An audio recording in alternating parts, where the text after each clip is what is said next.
Happy Sunday, everyone. It is time to show WCW some love, and I thought we would watch a Bash at the Beach pay-per-view this week, and I selected 1997. Looks like a pretty decent card. We wanted to kind of pivot and change it up and get a WCW pay-per-view or two done here this month before we head into SummerSlam, and I think we'll have time for probably one, and this one I thought would be pretty good. 1997, I think the first time Dennis Rodman appeared on the scene. He teams up here on the show with Hulk Hogan, and the following year's Bash at the Beach, which we did watch last year, Bash at the Beach 1998, which was held right here in San Diego. That was the big tag match with Dennis Rodman and Karl Malone, but this one I think is Lex Luger and the Giant or something taking on Hogan and Rodman here in the main event, and a pretty stacked card on this 1997 Bash episode. So welcome, happy Sunday to you. It's been a busy weekend. We were here yesterday watching Money in the Bank together. I uploaded 2 videos on Money in the Bank last night as well, a video on the John Cena retirement announcement and a review of the whole show. So those 2 are both available now on the channel, and we are here for our Sunday Classic watch along, which will be the last one for 2 weeks. I will not be here next week, but I will be here the week after that. So next week, I will still be in Hawaii, wrapping up the last couple of days of my vacation as I leave on Tuesday. And this is going to be a fun one to do. I'm excited for this. Now, we're also going to be here tomorrow night after Raw, mega podcast plan. We're going to talk about Monday Night Raw and talk a lot about what I missed all week long because I wasn't here last week for a Raw review, and I haven't talked about Dynamite because we weren't here for a podcast this week. So we have AEW stuff, WWE stuff, wrestling news, SummerSlam news, lots of stuff to get into, and we're going to get into all of it tomorrow night after Raw, and that will be the final live stream here on the channel for about 10 or 11 days, as I will be on vacation the following week. But I have videos for you. Midweek, I think on Thursday, I'm going to drop a Bret Hart SummerSlam video that's going to be pretty long, close to an hour, and I have recorded 2 members-only videos with Elizabeth, and we watched 2 SummerSlam matches, so I'm going to upload maybe one Wednesday, maybe one Friday, somewhere in there. Late week, you're going to see some content hitting the channel, courtesy of yours truly. And also, when I'm in Hawaii, I'm going to hit you guys with a couple of YouTube shorts. If anything interesting happens or some big news drops, I'll at least try to throw some thoughts to you or comments to you via YouTube. So make sure you stay tuned and stay subscribed, because even though I'm going on vacation, you're still going to hear from me. So just wanted to give you guys that little programming note before we get going here. Also, NXT Heat Wave is going on right now. I guess they have changed their pay-per-view start times to 7. Is that Colt Cabana? Is that Colt Cabana? No. Okay, I was about to say, who the hell is that? What am I watching here? Okay, I thought for a minute this Chase U guy was Colt Cabana. But looks like they're starting maybe an hour earlier now, which is totally great. But I do have that on the TV here. We are going to eyeball it. A couple of weeks ago, we were here to watch, what was it, Battleground, when they had Jordan Grace and Ethan Page got title shots. But didn't feel like watching this one. Just thought we would eyeball it while we watch some classic wrestling. So welcome back, as always. Glad to be here on this Sunday night. You guys know the drill. We watch these pay-per-views on Peacock. So what you want to do, go over to your Peacock, pull up WCW Bash at the Beach Season 4, Episode 1. The runtime, according to Peacock, is 2 hours, 45 minutes, and 52 seconds. So in just a couple of seconds here, a couple of minutes, we will all hit play together. Once we do that, the timer right here will start to run. Sync your Peacock with my timer. That way, if any ads or anything interrupts you, you can always sync back up with the timer to follow along. That's how we do it here. Let's say hello to the chat. Oh, you sexy beasts in here. What's going on? Brandon McNeil, Zach Palgett, and All Sports Are Scripted are the first 3 channel members I see. George Morris is the 4th, and he's in here with his token $5. Thanks for that, George. Hey, Greg, how are you doing? How is Tito? Bash at the Beach, 10 out of 10. This is the 10-year anniversary of me adopting my cat, Strudel, when she was 2 months old. That is awesome. Tito is also about 10 years old as well. I've had him just a little bit longer than you have had Strudel. Hopefully, Tito and Strudel live long, long lives. Cats are the best. Good to see Isaac, Ruben Anthony, and Michael Johan in here. Tatanani and Alan Carter and Financial Truth Academy and the Juliet rounding out some of the channel members. Also, We Are Pro Wrestling is here. Can't wait for SummerSlam. Yeah, you're going, right? David Brown in the house. Colin Wright, Sexy Beasts, Gilbert Arbalo, Night Ranger. Nice to see you. Rodrigo is here as well. We got Brian Pearson, Airwolf, Daniel Barry Sports, William Cullen, Mike Rouse, Right on. Anybody else that's saying hello, welcome. Thanks for being here again, as always.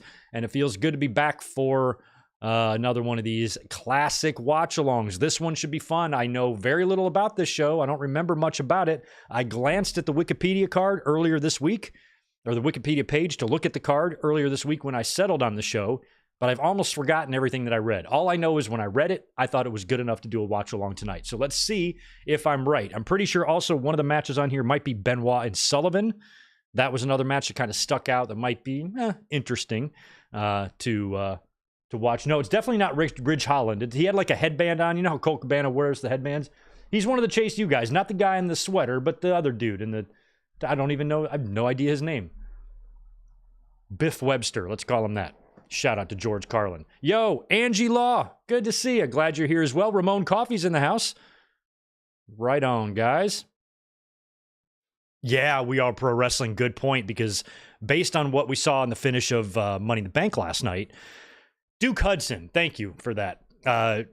Solo pinning Cody now basically guarantees it will be Cody and Solo for the title at SummerSlam, which also, I think, guarantees the return of Roman Reigns. So if Cody and Solo goes on last, we're going to get one of those awesome bloodline post-match angles that we've gotten a couple times over the last couple of years, and I think that will mark the return of Roman Reigns to probably stand side by side with Cody the way everything is looking right now. So that is a lot of fun. And John Cena's big announcement last night, I'm excited to be at Mania this year. I'm going to watch John Cena's final Mania match. Not his final match, but his final Mania match.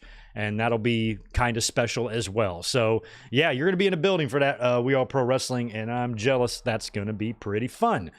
All right, guys. Well, if you are ready, I am ready. I'm not going to waste too much time here, because once I'm done with this watch-along, I got more YouTube shit to do. I'm still editing, still preparing the week for my Hawaiian vacation, because I do not want to leave y'all high and dry. When I'm gone, I want y'all to still be able to consume my content.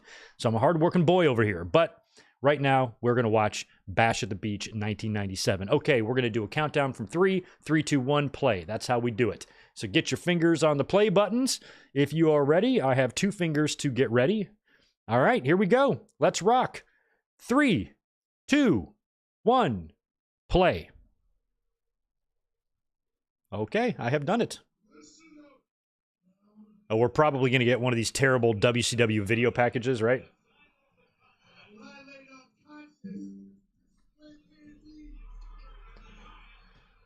Feels like the audio has some sort of an echo, doesn't it?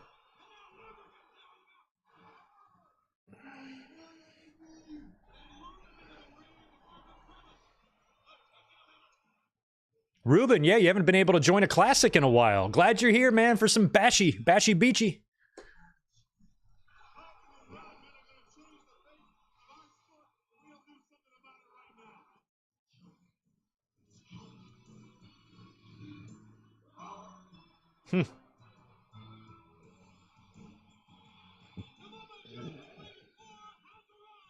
Where are they? What building is this?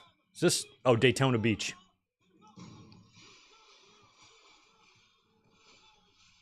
Let's look up the attendance for this show. Now, AEW's latest show was Forbidden Door. They drew about 11,000 fans for that last week. Let's see what Bash at the Beach 1997 drew in the height of the NWO. 7,800 fans for this one. Just something to think about.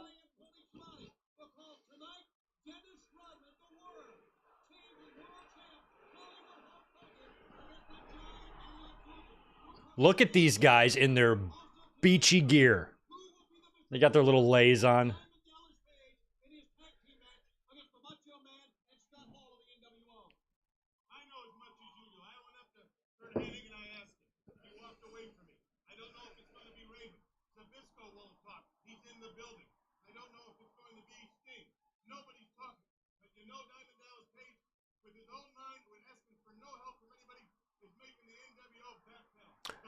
Oh.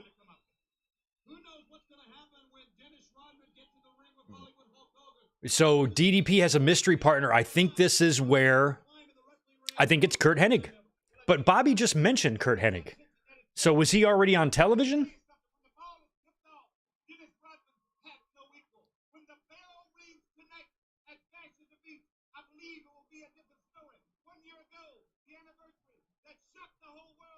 Oh, yeah. One thing we should mention, since we're watching Batch at the Beach, today is the anniversary of 96 when Hogan joined the NWO. That's today. Pretty cool. Pretty appropriate. I guess we should have watched that one, huh? But we watched that a couple years ago. I think 2 or 3 years ago we watched 96. I've been doing these watch-alongs a long time. Sooner or later, we're going to run out of pay-per-views to watch. All right, it's Glacier. It's Wrath and Mortis versus Glacier and Ernest Miller. Okay. This is a network edit. I don't know what this shitty music is, but I can tell it's dubbed. At least I think. Chris Ludek, what's up, dude? Appreciate the $5. Hey, Greg, sorry I missed your Money in the Bank watch-along. I joined Denise Salcedo's instead. I know I'm a traitor, but great call. I'm predicting solo pinning Cody. That's all right. We love Denise. My production's better than hers, but we still love Denise. She's great. Hard-working kid over there. Show her some love. Lives right up the road from me in Hollywood. And you too, Chris.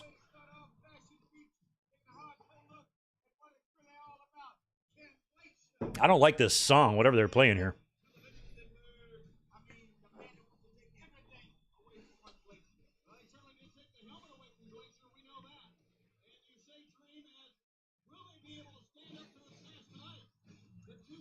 Okay, Arl Sport, this is where the Horsemen are still counting. See, I'm trying to remember when Hennig made his debut. This has to be close to it, because there was a gap between late 96 when he left WWE and when he showed up here in WCW.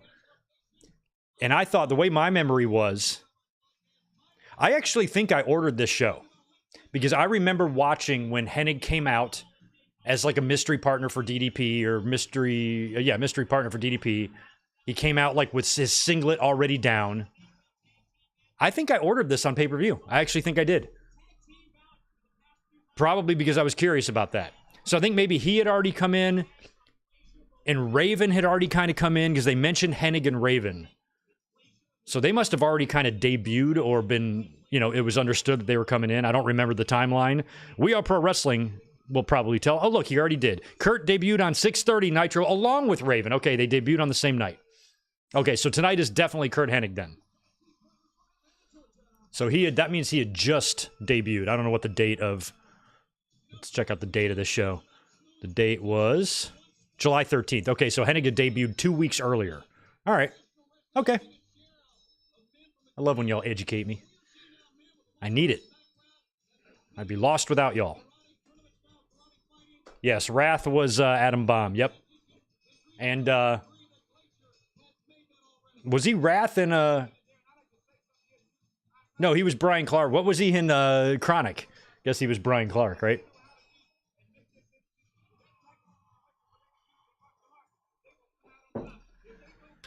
All right, so this is Wrath and Mortis versus Glacier and Ernest Miller. And this is before, look at Brian Clark. Check out Wrath there. He is not shredded yet. I mean, he was still a big guy in good shape, but when he was in Chronic, he got himself in ridiculous shape. So did Brian Adams. Everything I do it for... Not that Brian Adams. Crush, that Brian Adams.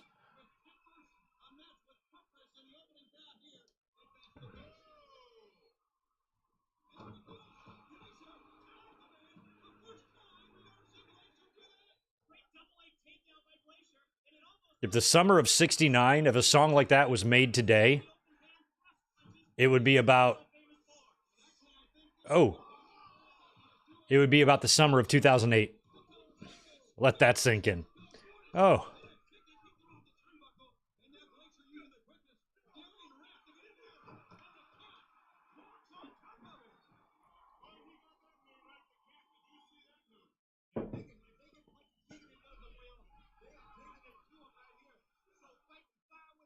Fighting fire with fire. There was so much going on when Glacier finally debuted, and then the feud with Mortis, and then Ernest Miller got involved. And of course, Mortis, for those of you who don't know, is Canyon, but I'm pretty sure my audience knows that. I don't need to tell you that.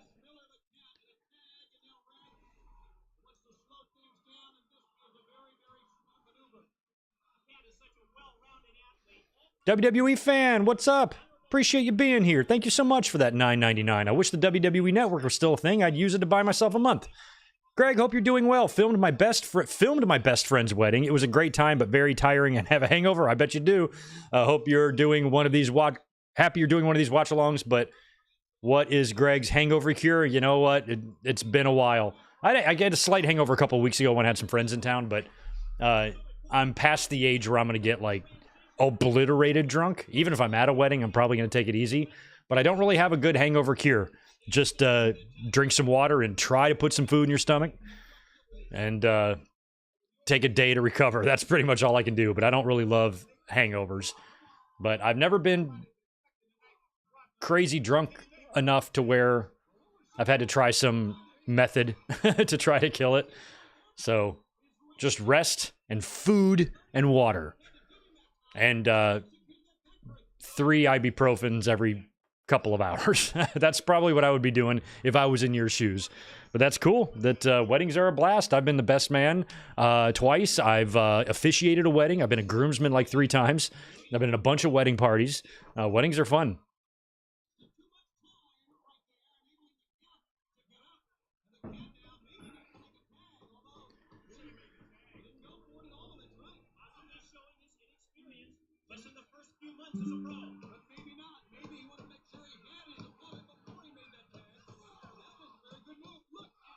Look at Adam Bomb go. I don't even remember when he turned up.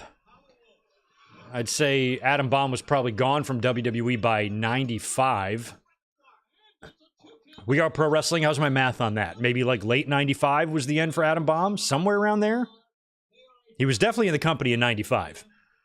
But I don't remember him really in 96. So I feel like he came into WCW like late 96 or 97 or something.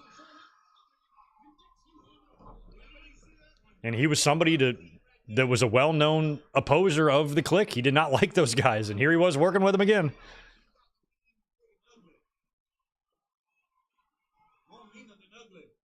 I'm really glad Dusty's on the call for this.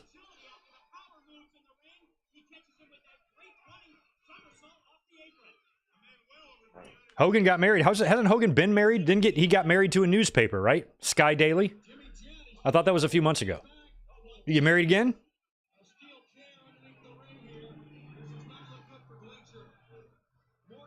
Mortis. Mortis is like Skeletor. He looked like a He-Man action figure. Like, Mortis definitely looked like a villain in Masters of the Universe. Doesn't he?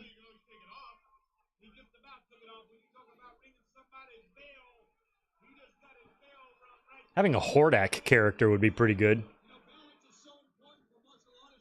Make a mask that looks like that face of his.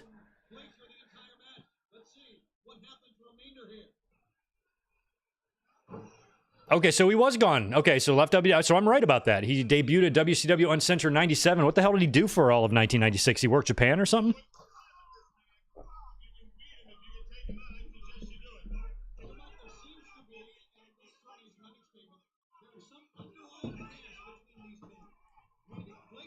Oh, that's right. Yeah, the Mortis kind of came in right after Glacier, and they kept alluding to their history or something.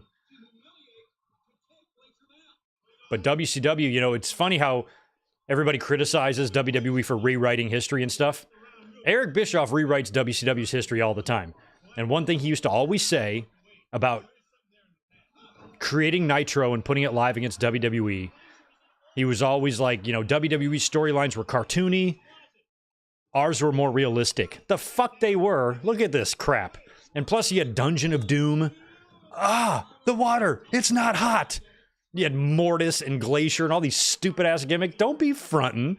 Like you had some edgy adult product. No, you didn't. You were just as hokey as WWE was. Hall and Nash just made you cool. That's all. They weren't cool until those guys got there. They were lame and stupid, just like WWE was.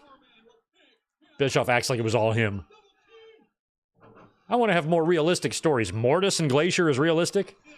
Eric, you crazy. You crazy. Here's a little sexy crazy man. Easy-E.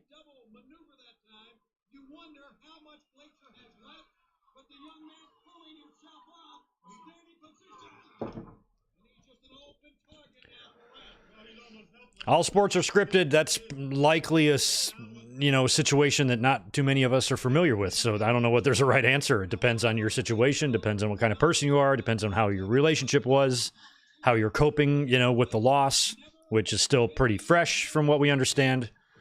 I don't think there's a correct answer to that.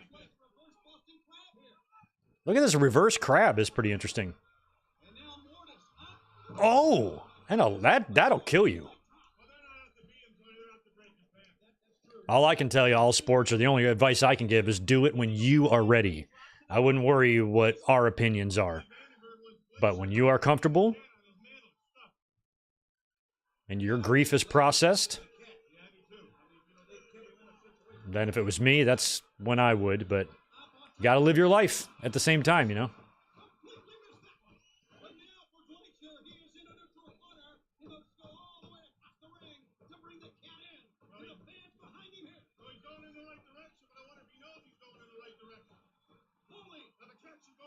I feel like we're going to get two hotties here. Two hot tags. Oh, Wrath is just in there. Okay.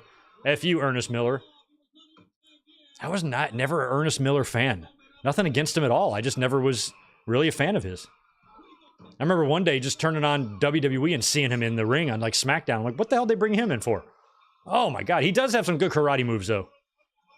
Fucking Cobra Kai up in here.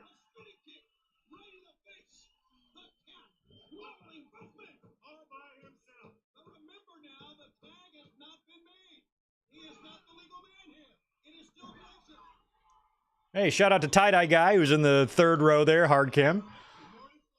Met him a couple times.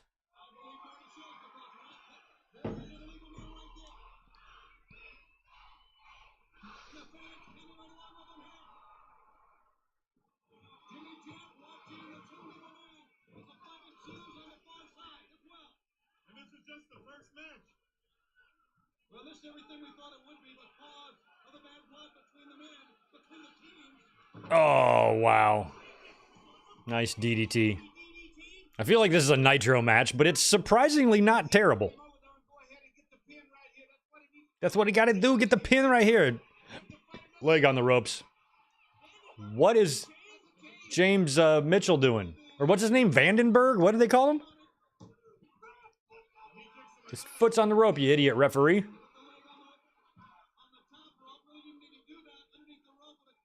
I've never seen this referee before. I don't know who the hell he is. Bro, your shirt's too baggy, man.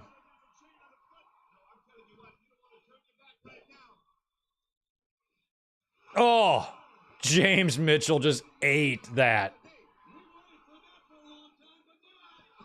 And one from Mortis. And Mortis and Wrath get the win. That's who I wanted to win. I was rooting for them. I like Canyon and Brian Clark way better. Actually, Brian Clark, Wrath follows me on Twitter, now that I think about it. I like those guys better than Ernest Miller and WCW or AEW backstage personnel member Glacier. Look at this organ music they play for him.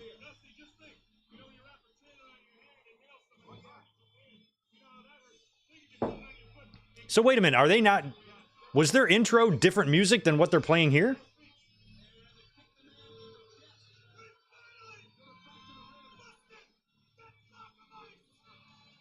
We finally busted that block of ice. I'll relax, Mitchell. Mitchell Cole.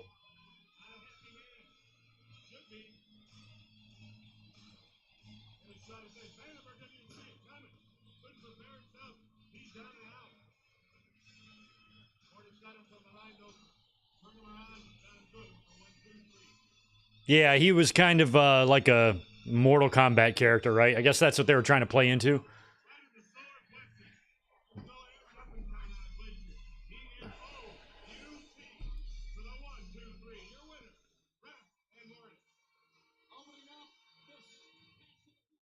All right, we're going to get something.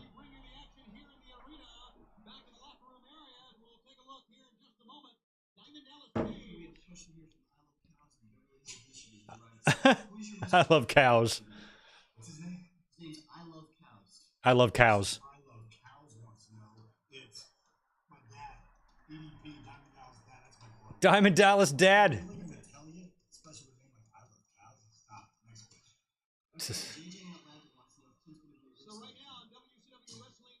I love that they have like a literal actual nerd manning the 1997 technology there they got.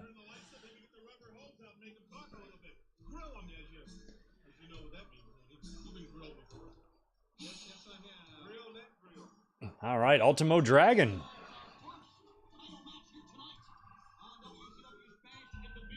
We got the police coming up here. They'll never find me. You'll never catch me, assholes. Keep trying.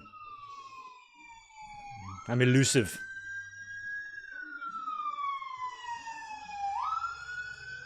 Maybe that might be an ambulance. That's how they say it where I used to live in the East Coast. Ambulance. Oh, this is Jericho's music. I recognize this. I'm glad they're not dubbing this. I'm pretty sure this is Jericho's babyface theme. Yeah. Ha! How about that? Maybe the people manning the Peacock missed this one. And I'm so glad he's not coming out to the Jericho music. Because he's still kind of Lionheart here. He hasn't turned heel yet.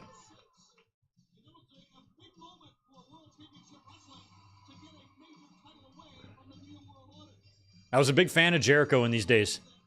As I started becoming familiar with him from the magazines.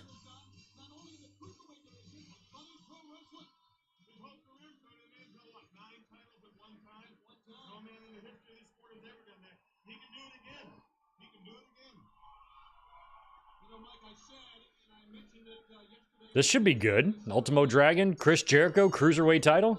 Jericho's wearing that colorful gear. Oh, he's still babyface here.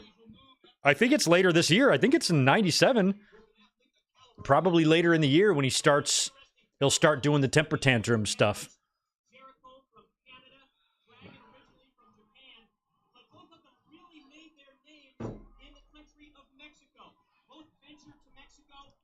Yeah, Canadian or North American and Japanese wrestler here making names in Mexico is pretty cool.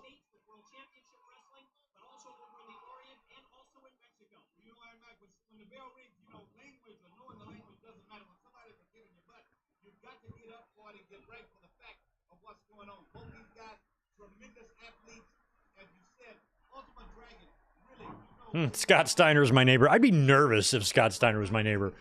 But I wouldn't want Braun Breaker as my neighbor either because I wouldn't want to live so close to somebody that has such a stupid fucking name, you know? But Scott Steiner would make me nervous in a completely different way. You know, because he's a genetic freak and he's not normal. And there's probably 144 and 2/3 chance that my door will get beaten down by an angry, enraged Scott Steiner. Because my dog crapped on his newspaper again. Oh, that's so smooth. Shout out to Mark Curtis, Brian Hildebrand. One of my favorite referees ever.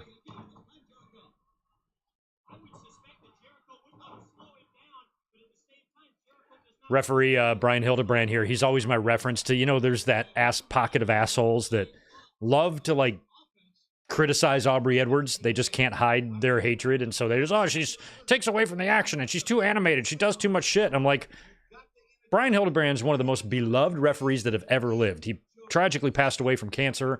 He was loved by wrestlers. They held tribute shows for him every year. And he was an excellent official. And he's a lot like Aubrey Edwards. I'm like, fans just say shit sometimes, you know? She takes away from the match. No, she doesn't. That's just what you want to be true. So you say it.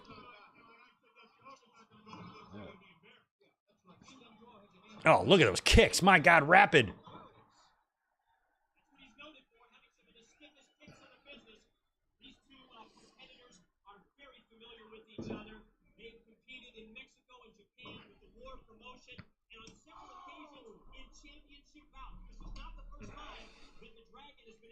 No, Colin, Jericho hadn't done any of the fun stuff yet. That 1,004 holds thing came next year. Jericho, I think near the end of this year, would start losing. He would start like throwing those post-match temper tantrums, becoming a crybaby, and that would kind of morph into his heel persona. Yeah, he covered it, but you want to win when the bells ring. He covered that. He covered what you said about You know, you can't win him. You got to beat him. He's got to beat the champion. And I'm pretty sure it's the 98 Halloween Havoc, right? Where, like, Malenko dresses up as Cycloplay. That's not 97 Havoc. I think that's coming next year. The dragon hovers over the champion Chris Jericho. One of the keys to Jericho is his intensity. He draws from the fans. We'll see later on in the match how much he can draw from a powerbomb. Double dribble. Of Ultimo Dragon, the concussive effect as it crashes into the canvas. Senton backsplash.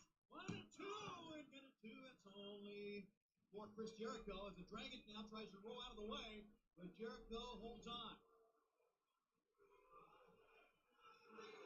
Jericho. We want Sting, maybe? I can't tell. Sting is still, I guess, in rafter mode around this time. It's a big night only for the NWO and Chris Jericho and Ultimo Dragon. Everybody at WCW involved. This is the mega event on a mega night. Got him covered right here. 1 and 2, and the Dragon kicks out that time. Jericho tried to catch a breath after the suplex as he wasted a few seconds before the lateral press. Let me tell you something. You don't want some of these guys. I'm like, And I'm pretty sure, again, help me out if I'm right here. I believe that Hulk Hogan, because a lot of those pay-per-views, too, in 97, Hogan would either not be on them, some of them, or not defend the title. And I'm pretty sure he's been champion ever since Road Wild 1996, right? He's been champion since the previous August, right after the NWO formed and he beat the Giant and they spray-painted the belt. I think he's been champion the whole time. And he's going to be champion after tonight, too, because the main event is a tag match, which he is in. And I'm pretty sure we're like a week or so away from Lex Luger beating him, or maybe it's the following month. Luger beats him on Nitro for the title, and then immediately drops the title to him at Road Wild, or Hog Wild, or whatever it's called. So Hogan had been champion for a while. He's finally about to drop it here, though, but only for like a week. So ridiculous. Oh, I forgot to eat my little piece of gummy here.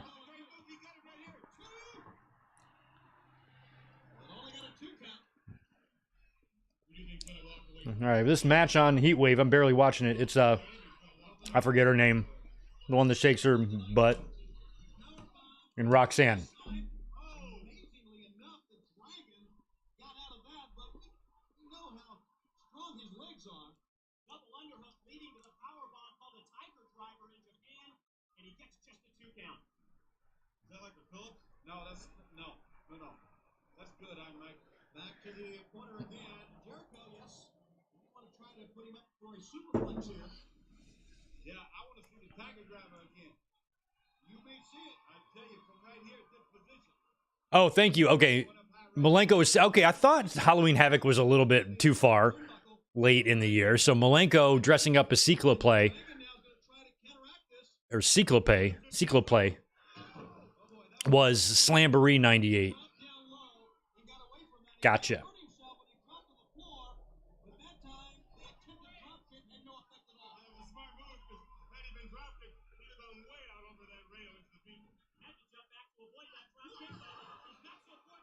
Is Lolo Vice the one that was Laredo or whatever her name was? Is that her?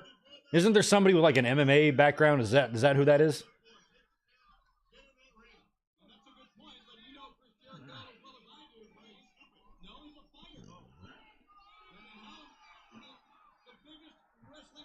Gilbert Aralo, that is incorrect. You are repeating and parroting a narrative that's not true. This is bullshit about Aubrey Edwards. I think the real reason is that she's a woman and that she's with AEW and that she's just got targeted. But fans who complain about her mannerisms just don't have enough wrestling watching experience under their belt to know that's bullshit. Has nothing to do with wanting the spotlight or taking away from others. Those are things you guys have decided were true. Doesn't make them true. Oh, Jesus. I mean, look at Mark Curtis over here. He's air punching to all these moves and stuff. There's no difference between that, what he's doing, and Aubrey. It's the same shit.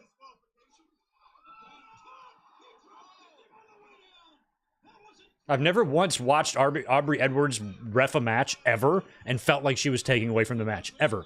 Thought never even occurred to me. Because it's stupid. It's a stupid fan's idea of a smart thing to say.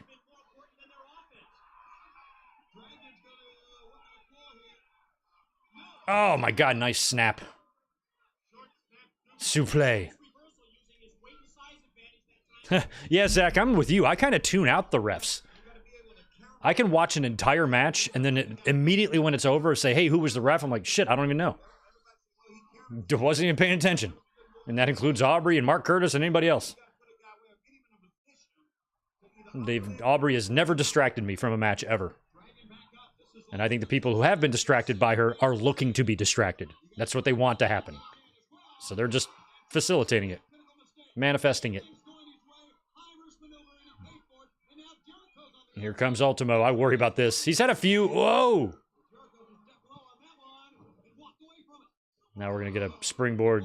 Dragon does these so well. Yep.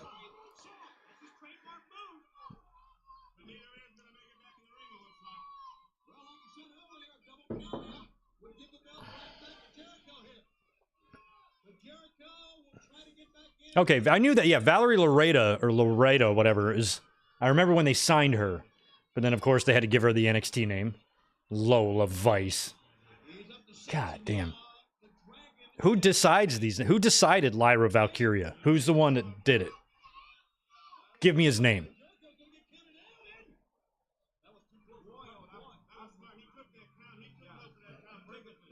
Lyra Valkyria. What the fuck is this? Oh, man.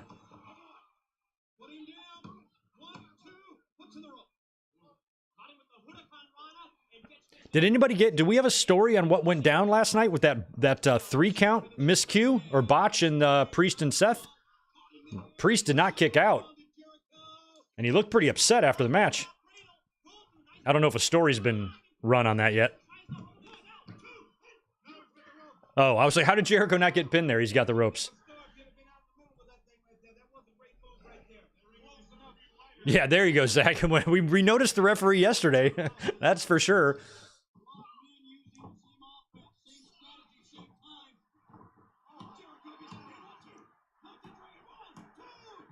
Props to Mark Curtis there for getting in position so quickly on that pin, too.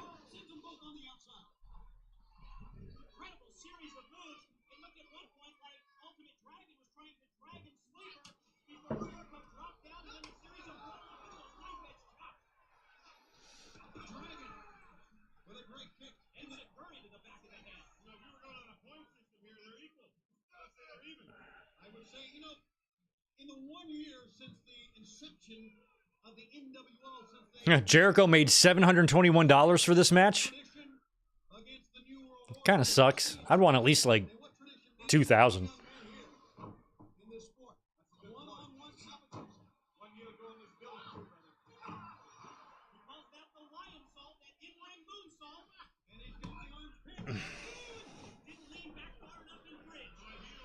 Juliet, social media would be insane if it was around in 1997.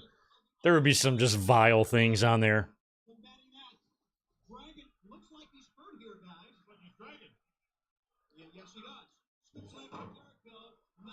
Even in 97,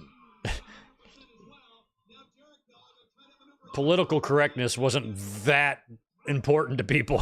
So I think it would be pretty bad.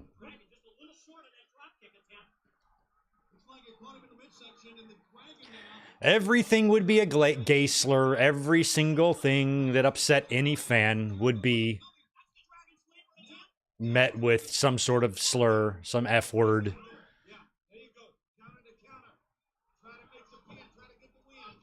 Ugh.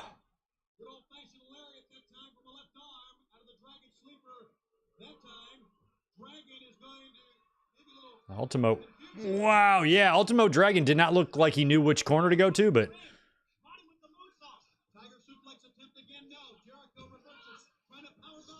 Oh, wow. Wow. He got him.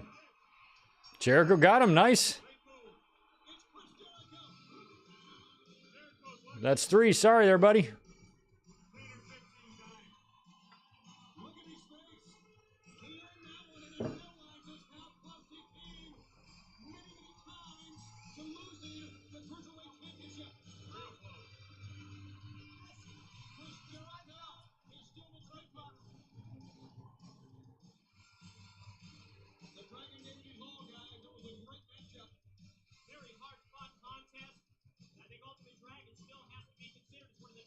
Shake his hand. This is still babyface Jericho. You got to do the handshake. Come on now. Yeah, why not?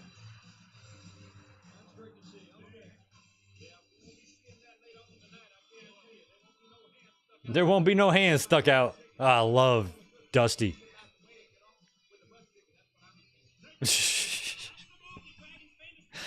Oh, man. Oh, did Roxanne just retain? Oh, yeah, there she is. She's kissing her championship. She looks very happy. I don't give a shit about NXT. I try. I just can't. I just don't care for the brand. Does nothing for me.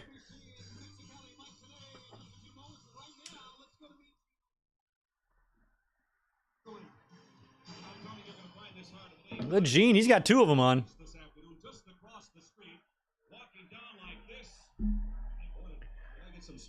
I mean, don't forget, too, this is right after the Brett and Shawn fight. Let's see if Gene's going to mention it.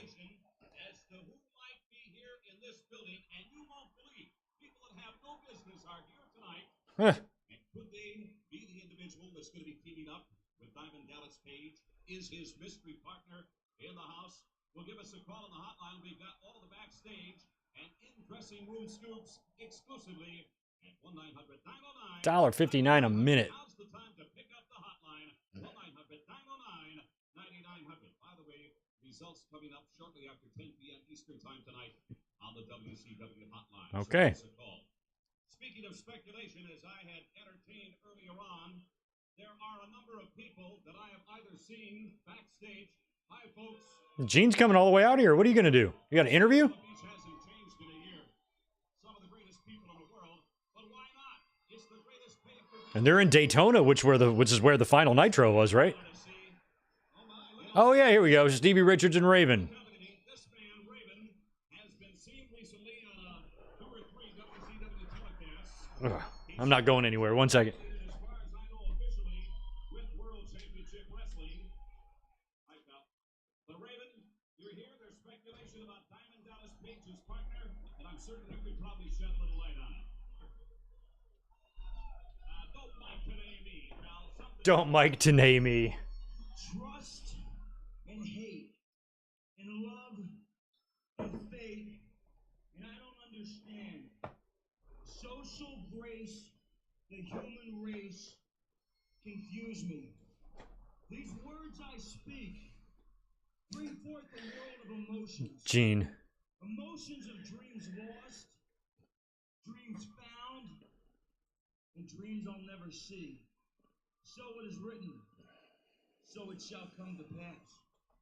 But the question is, will I or will I not be Diamond Dallas Page's partner?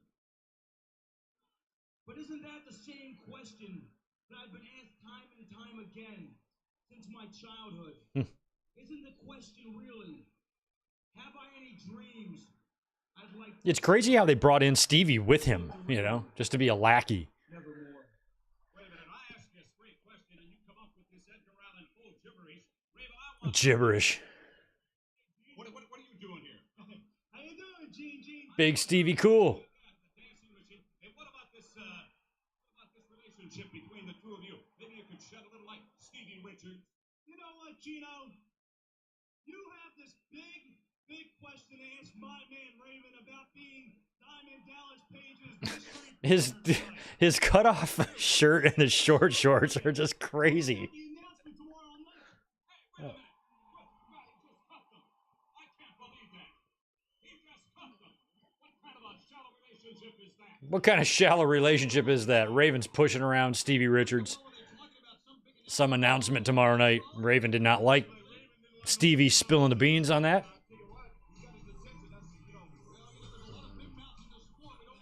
Oh, I always really liked this B Team NWO theme. I always liked it. So it's Steiner's and against Great Muta and Masachono. Okay.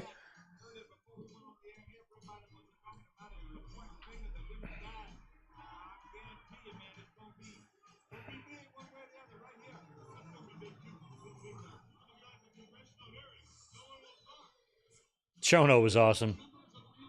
And fucking Muta, man. So cool.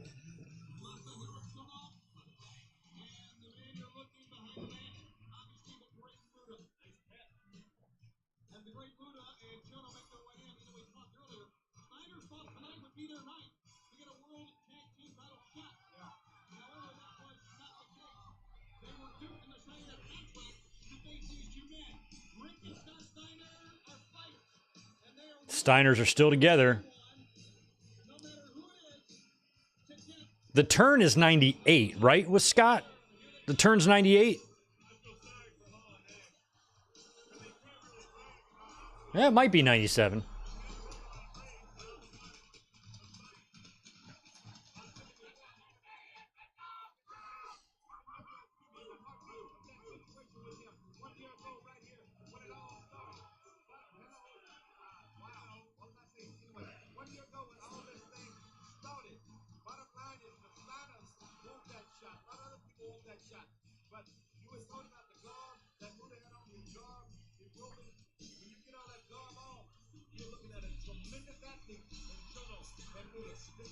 Still had that old Steiner Brothers music. Well,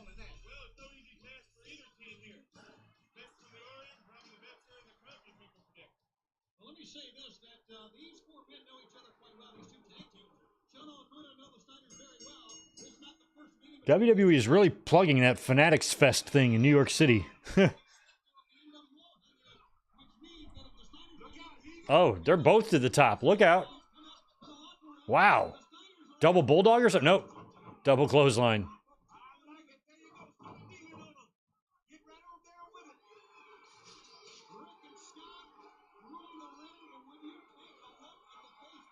Crazy that Muda was in the NWO. I'm going to grab another cold one. I'll be back in a second.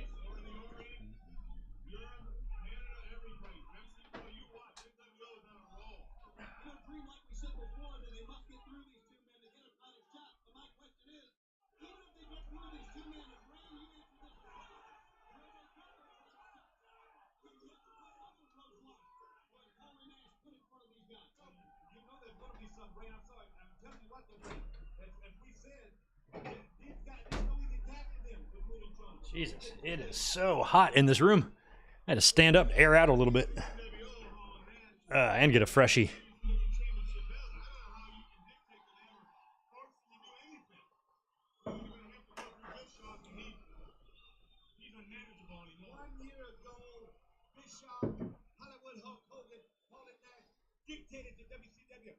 Dictated. Oh, thanks, We Are Pro Wrestling. Super Brawl. Super Brawl is where it was. Gotcha.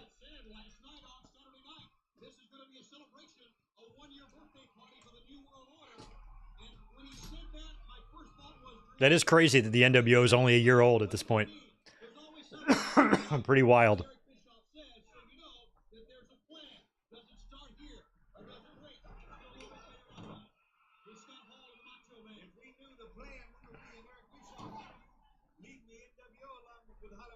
Not so great Muda, yeah. Well, he was still great, but maybe the NWO version wasn't super loved. But I love that NWA and WCW used Muda routinely. I always liked seeing him. Because to me as a kid, he was pretty legendary.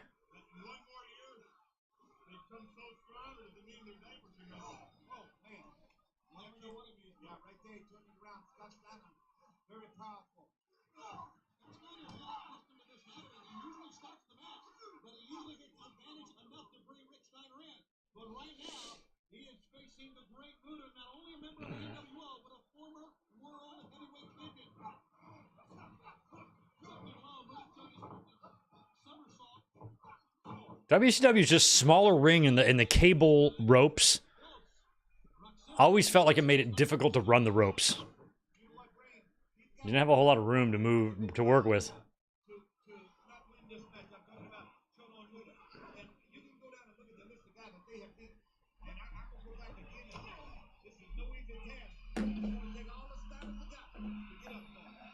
Oh, it was a segment on TNA? Not so great Muda? Okay. I'm not having a Baja blast. I'm having a Baja really hard time.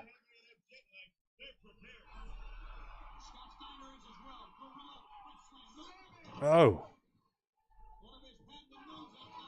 I mean, yeah, this is when I remember, like, Scotty just getting ridiculous in his physique. I'm like, who looks like that?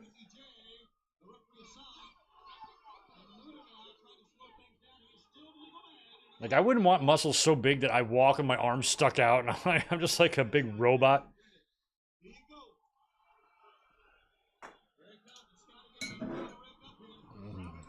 The dog-faced gremlin.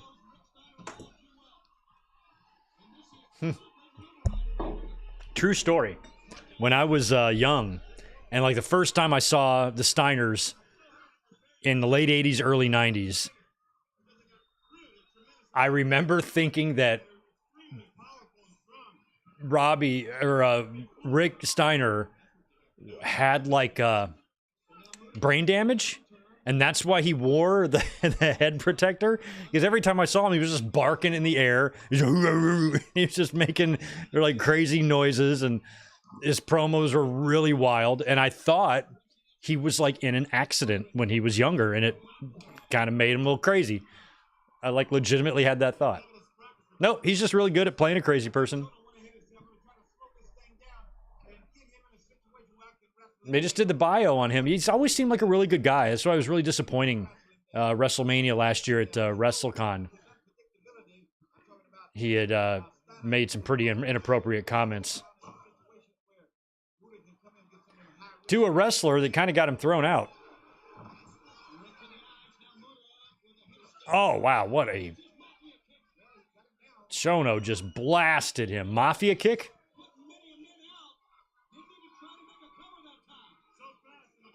I forgot how tall Chono is. I always knew he was big, but he's like 5 inches taller than I thought he was. Over here? No, you can't reach. Nope, over here now. Ha, fuck you, dude.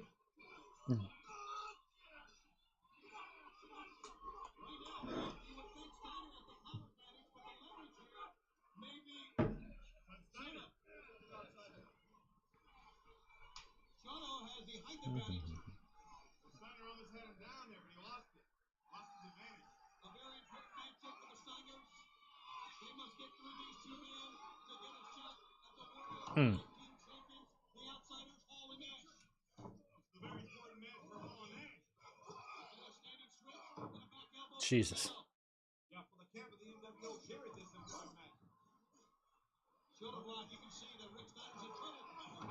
God.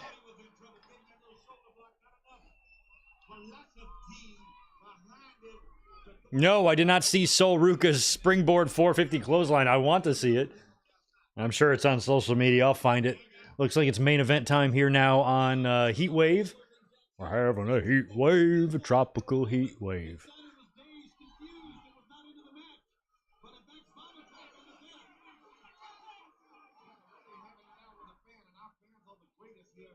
WCW, and I guarantee you, they are really here tonight sitting on history, I would think. I think we are sitting right in the middle. We are sitting on pro wrestling history. History was made last year. We're sitting on pro wrestling history, baby, right here.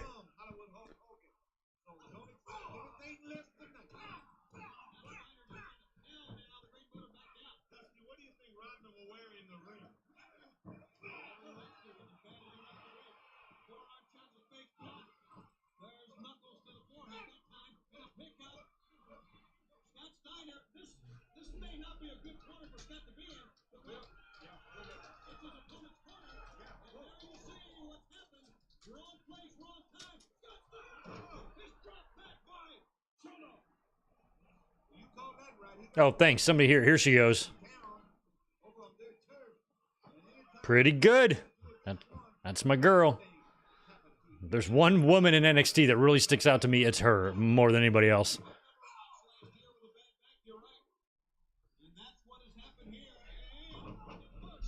Yeah, Rebel's been sniffing around NXT, so she's been gone from AEW for a while, or at least not used. I don't know her contract situation. I don't think she'd be able to be hanging around NXT if she was under contract. I don't think. Here comes Sean Spears. So he's still doing he's doing the chair gimmick here. He's got that mask on. All right. I don't think Peyton Royce is ever going to get back in the ring again. I think him and Peyton just welcomed their second child, right? Pretty crazy. Think about it. Who in this world, and I don't think there's a very big chat in here right now. Let me see. What's our audience looking like? 50 people, maybe, if that. Oh, my God. Top rope belly from Steiner, from Scott to Masachono. We are probably the only 50 people in the world, in the entire world right now, that's watching the main event of Heatwave side by side with Muda and Chono versus the Steiner brothers. Find one person on planet Earth other than us that's doing this. Think about those odds.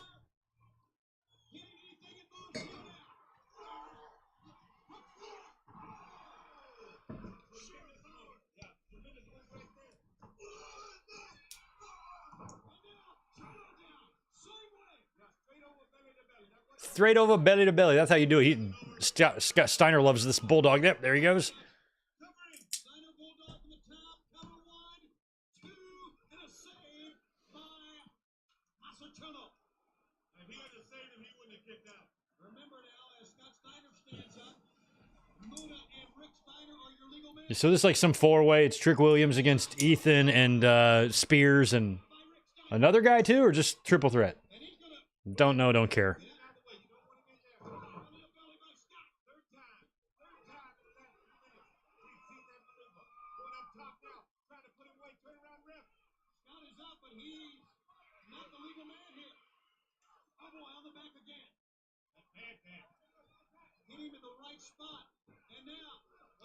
Wow, that is a sick-ass top rope Frankensteiner on Steiner from Muda.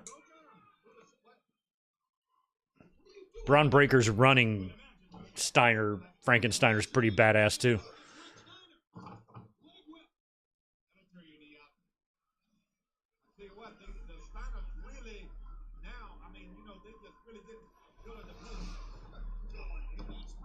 Hmm.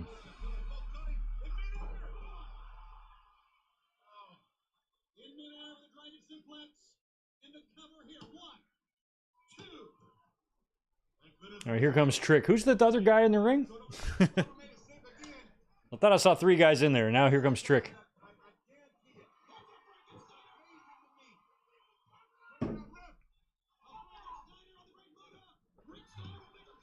No way. Oh, that might be a DQ right there. Mickey J. Oh, Steiner's going to go for... Wow, what are they going for here? Wow.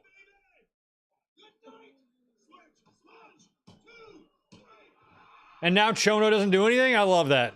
That's hilarious. Okay, I don't know who the other fella is with the hair. I don't know who he is. I have no idea who that is.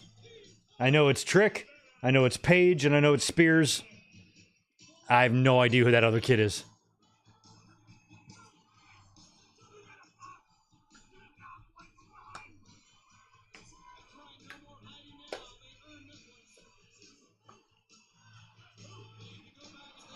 All right, Steiners get the win over the NWO.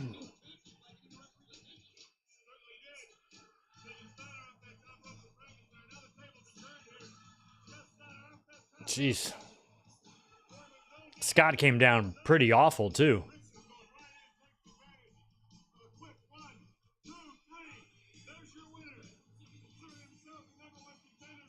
I've still never... I talk about this every time we watch a WCW pay-per-view. I don't understand why the referees point to the hard cam to ring the bell. It makes no sense. I don't know why they do that. All right, this is definitely Hoovie's music. I recognize Hoovie's music. Juventud. Oh, it's a team. Okay. Juventud. And who's this? Latin Lover? Oh, Hector Garza. Okay. And Liz Mark. Okay, Liz Mark Jr., Hector Garza. Okay, I know all these guys.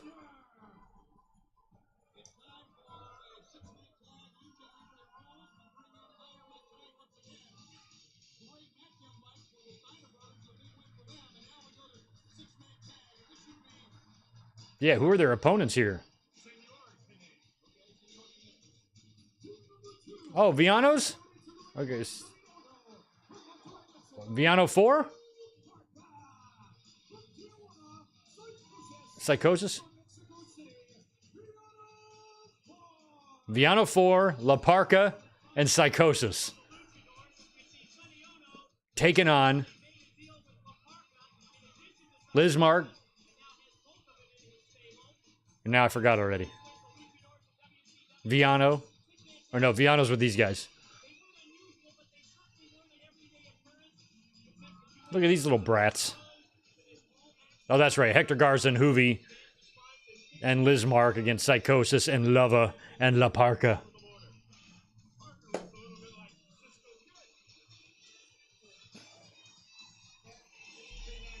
I care about Rampage if something happens. I don't really pay much attention to Ring of Honor, though. Like I saw the Owen match on Rampage this week. We'll be talking about all that tomorrow night, by the way. It's the foundation, it's the staple of Mexican wrestling. We mentioned this before, it's not unusual to see an entire card consist of 3-on-3 matchups. And WCW referees, they've been instructed to, I guess, enforce Mexican-style rules in this matchup. You'll notice the official is a little more lenient in regard to tags. Most importantly, you can replace your partner without a tag if he goes to the arena floor. Oh, okay. Thank you. See, that's why Mike Tenay is here. Did Dusty take a seat? Did Dusty bail and let Mike Tenay, the professor, have at it for this one? Oh, no, Dusty's still there. Never mind. The battle lines are drawn between the rudos and the technicos, and while the differences would reflect the in-ring style of the wrestler, they also reflect an attitude. The team of La Parca, Psychosis, and Riano 4 are the rudos, who translates to a rude or rougher style of wrestling. The trio of Juventud Guerrera, Hector Garza, and Lizmark, they would be labeled the technicos. Yeah, I think Always Radio, I was always Ray. Ray, to me, was the best ever. He came in with that reputation. He proved himself to me that he had that, and he's definitely just been he's been my Babe Ruth of the Luchadors, always will be. Ray doesn't have an equal, but I liked all of them. But Ray was easily my favorite. Prior to seeing some of those incredible daredevil moves, we'll see a little bit of mat wrestling as well. Well, let me ask you a question, Tim. We're talking about Lucha Libre and over there and the rules, and our referees trying to go to Kind of wish El Dandy would have got more of a push. kind of tend to go American style, you know what I mean? With his open mind to say, you know what I mean? Not so much outside the Lizmark is... Lizmark barely qualifies for as a cruiserweight. He's tall, and he's got size. Obviously, this one, with all 6 wrestlers involved being from Mexico, they're not quite so worried about the American rules.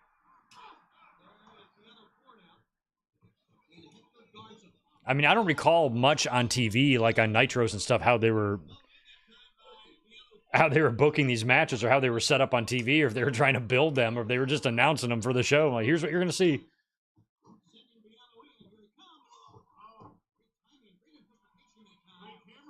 Garza went to that big splash in the corner, caught him with a dropkick, did Riano 4. I love it when Bobby marks out for crazy shit. It's like, you never saw that in the AWA in the 70s. That's for sure. Baron von Raschke wasn't doing no 450s. I'm not even sure if he could do a 50. Oh.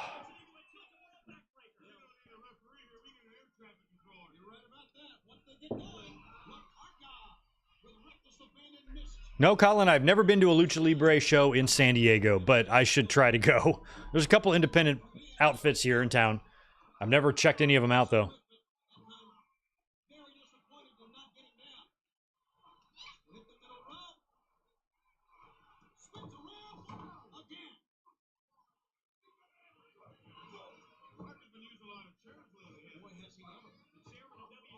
Oh, over he goes.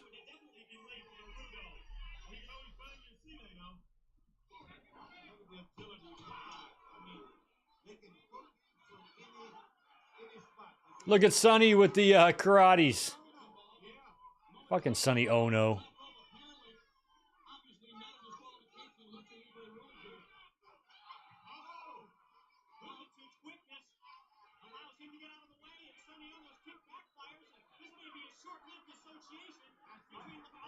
Oh, he's got the money out, like Ted DiBiase up in here.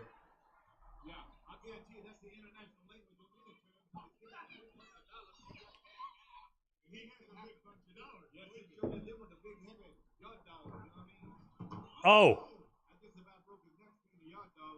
Lizmark Jr. again, and I guess of all the luchadors, Mike, we've seen Lizmark Jr. the least. Can you tell us something about him? Well, he obviously Wow. the son of Lizmark, a true masked legend in Mexico, one of the pioneers of the high-risk moves that we see today. Lizmark still competes today on occasion as his son's tag team partner, Lizmark Jr., just 21 years of age. Lizmark is 21 at this time? That's crazy. He's young enough to still be wrestling.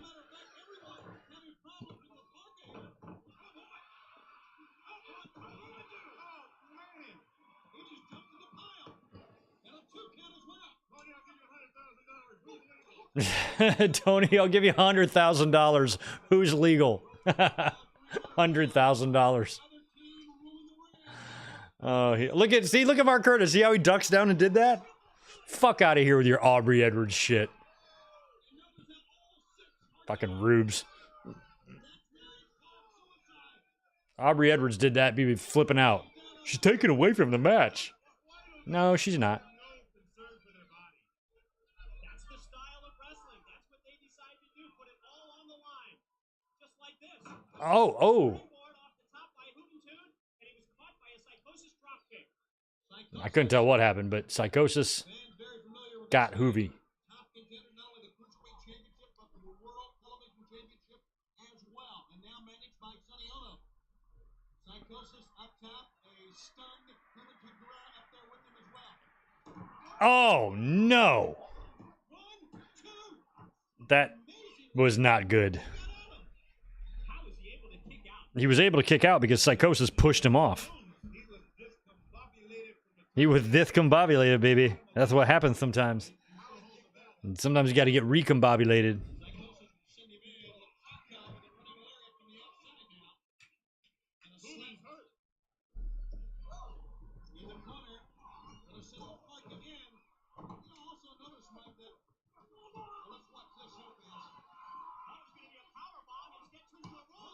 Wow, there's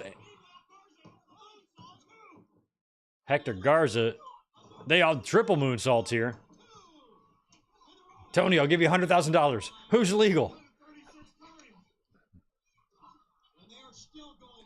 I can't remember what match it was Bobby Heenan called. I think it was when Blitzkrieg was briefly there. And he just lost his shit during a match. The Star, oh. Oh yeah, the rowboat.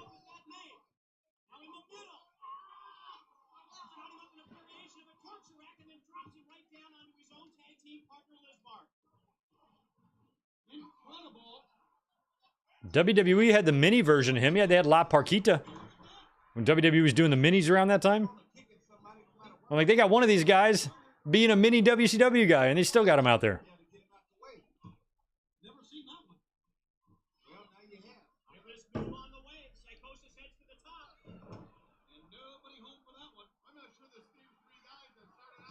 Oh.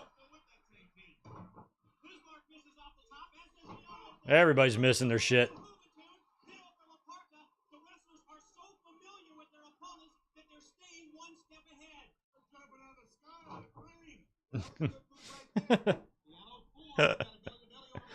Oh, the utter confusion of Bobby Heenan is a joy to listen to.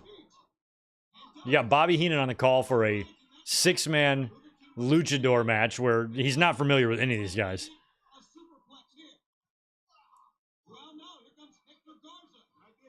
A triple, a quadruple, a 5-way suplex, baby. Chicken fights.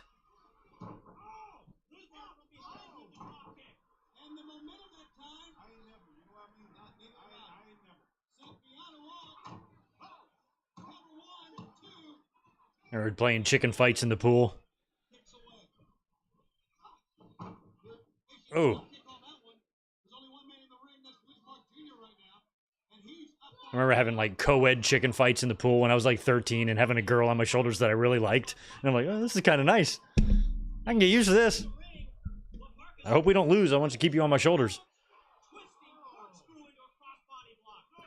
Stacy, wherever you are, I hope you're well. Oh my God, that was so good. What a launch by Hoovy.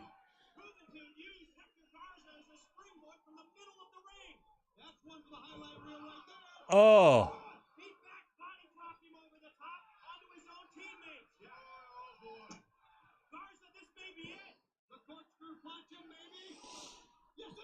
Oh. Pin one of them. Just doesn't matter. Just pin somebody, baby. Yeah, hey, how about tell you what? There's some Maybe if somebody on the same team can just pin each other, the match will be over, baby. Dusty, his strategy, just pin one of them.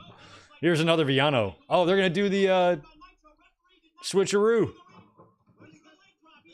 Wait a minute, that's not Smash, that's Axe.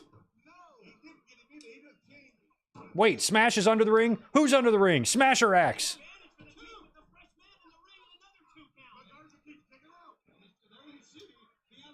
Only one member of the Vianos is allowed to be at ringside. But is he at ringside? He's under the ring.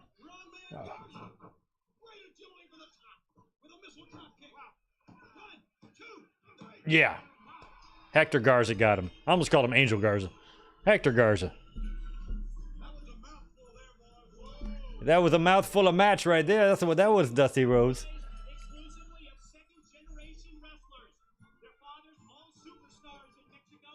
Crazy bump on NXT? I'm watching the match. I just saw... Who's the feller? I don't know. He's getting his ass kicked right now. I don't know who this young guy is.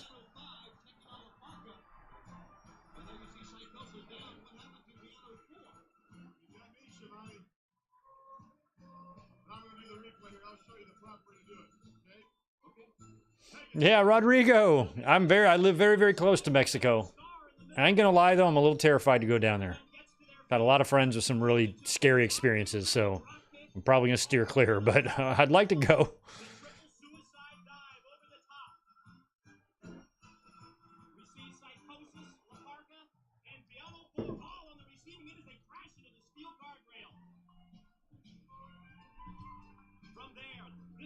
That is what was the word.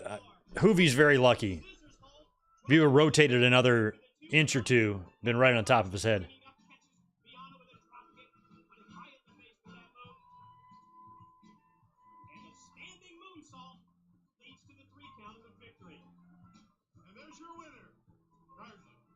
And there's your winner. Thank you, Bobby Heenan. I love the way Heenan would always do that. He'd come in right at the end after Tenay had explained everything we saw. And there's your winner, Garza. Oh, Bobby. I want Bobby back so bad.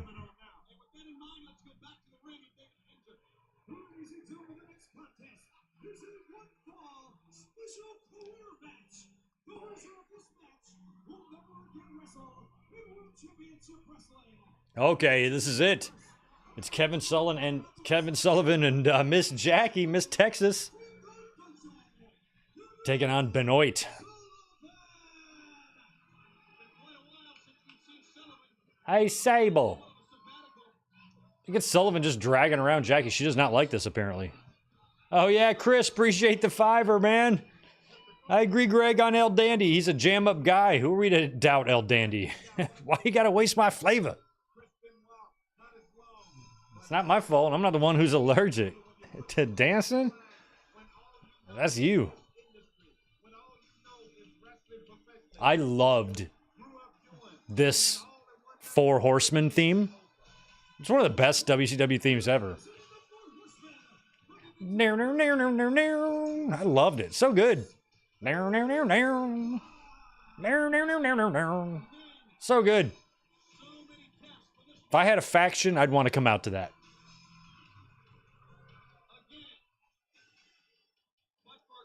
God, that little kid looked super familiar. Like I can envision that kid grown up.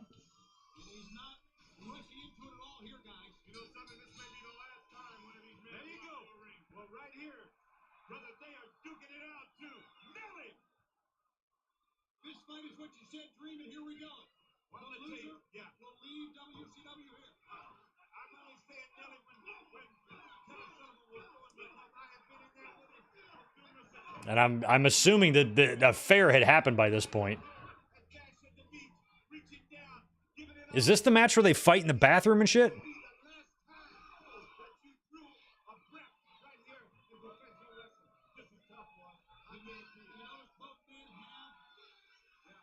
Is that Mikey Whipwreck in the audience there?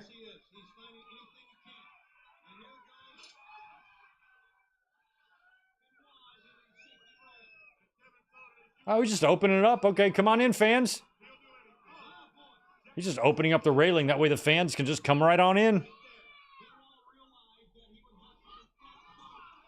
Oof. He realized what he needed to go through, and he's getting everything he realized right now and more. Oh.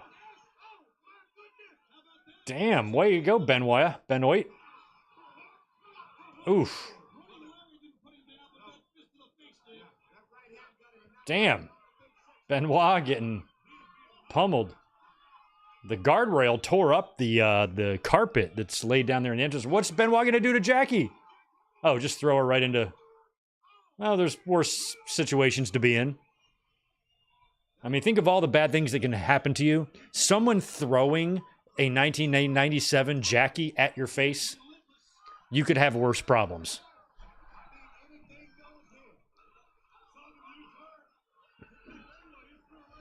Yes, fly to me, Jacqueline.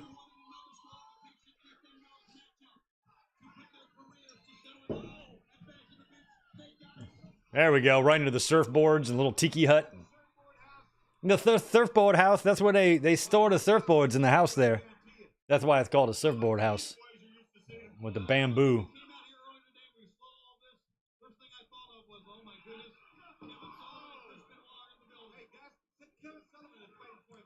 Oh.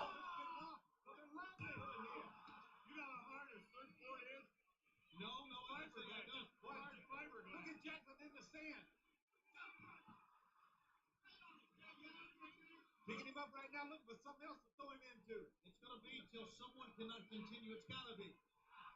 Where is Jimmy going? He's trying to get away from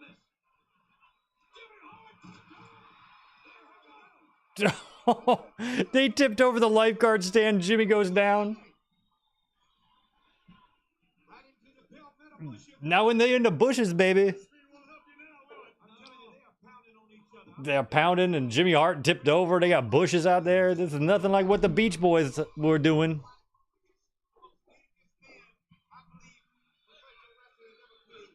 Favorite Beach Boys song? I'm gonna go Feel Flows and Don't Worry Baby. If he got a kick into it, that Jimmy Hart. Hey, Red Wings jersey. Look at these guys. The Red Wings dude with a purse in his hand. They're way down in Daytona. Rocking the Red Wings. I guarantee you that giant security guard there, his name is Bobby. Or his friends call him Bobby. Look at the Red Wings guy. He was holding his wife's purse. What a stud. That's what real men do. Hold your girl's purse. Even if it doesn't match your ensemble, hold it anyway. It's the least you can do.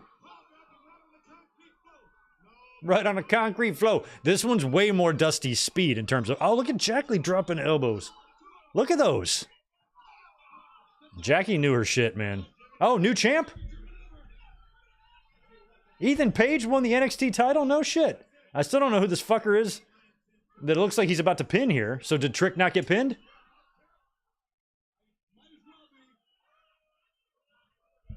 Crazy. All right. Ethan Page. Good job. Oh, what a bump by the kid who I don't know. Through the table.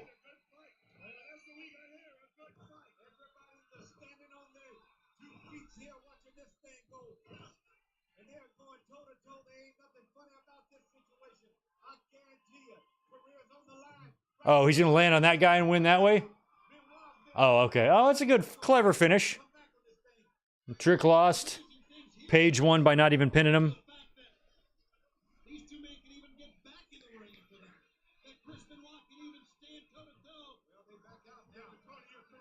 Oh, okay. I was about to say, I think I'm going to have to look up the name of this kid's name myself. Ruben Anthony Javon Evans. He's like 20? He looks very young. I've never seen him before. So when he's in the main event here, I'm like, who the hell is that?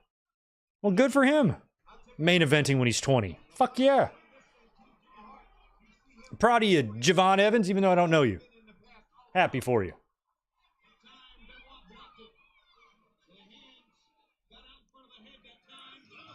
Ugh.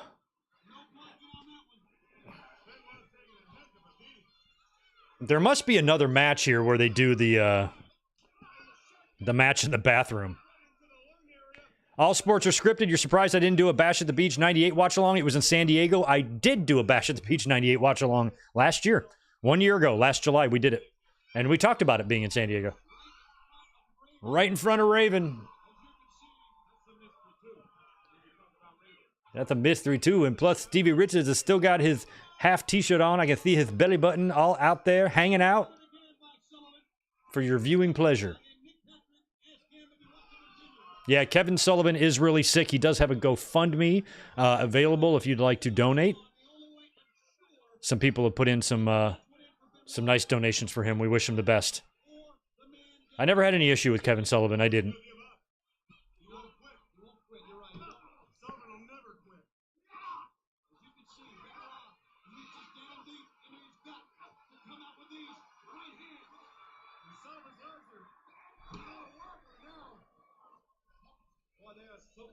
I was about to say, why is that platform there? That's for the cameraman.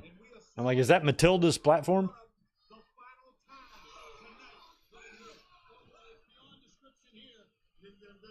Oh, did Joe Hendry appear at the end? Cool. They've used him once, they'll use him again.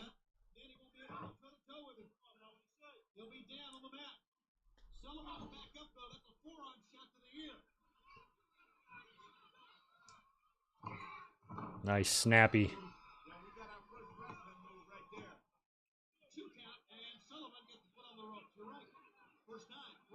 I was a really big fan of Benoit, like 97 to the end, really.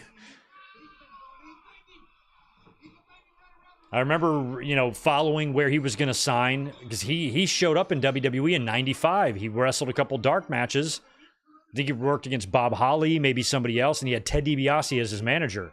Ultimately decided to sign with WCW, and that's where he would stay until he showed up with the Radicals in 2000. But I remember following him and hoping he would sign with WWE, and then they ran a little spot in WCW where he pulled up in a limo on a suit, and he's like, WCW, where the big boys play. And I saw that, I'm like, fuck. I was hoping he was coming into WWE. They both kind of wanted him, and WCW won him.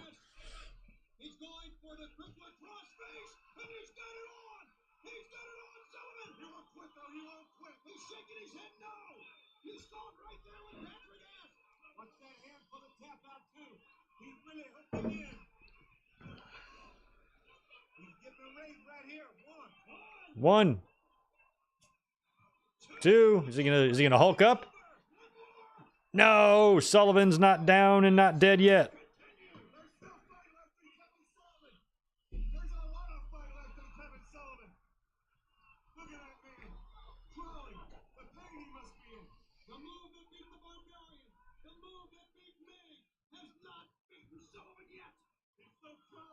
The big lady with the red hair and the glasses in the front row is my favorite. She's so awesome. Give me more of her.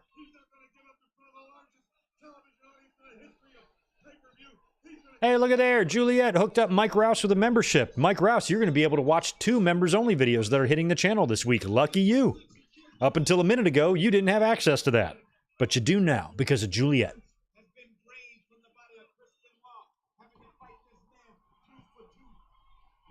Tooth for tooth, eye for eye, baby.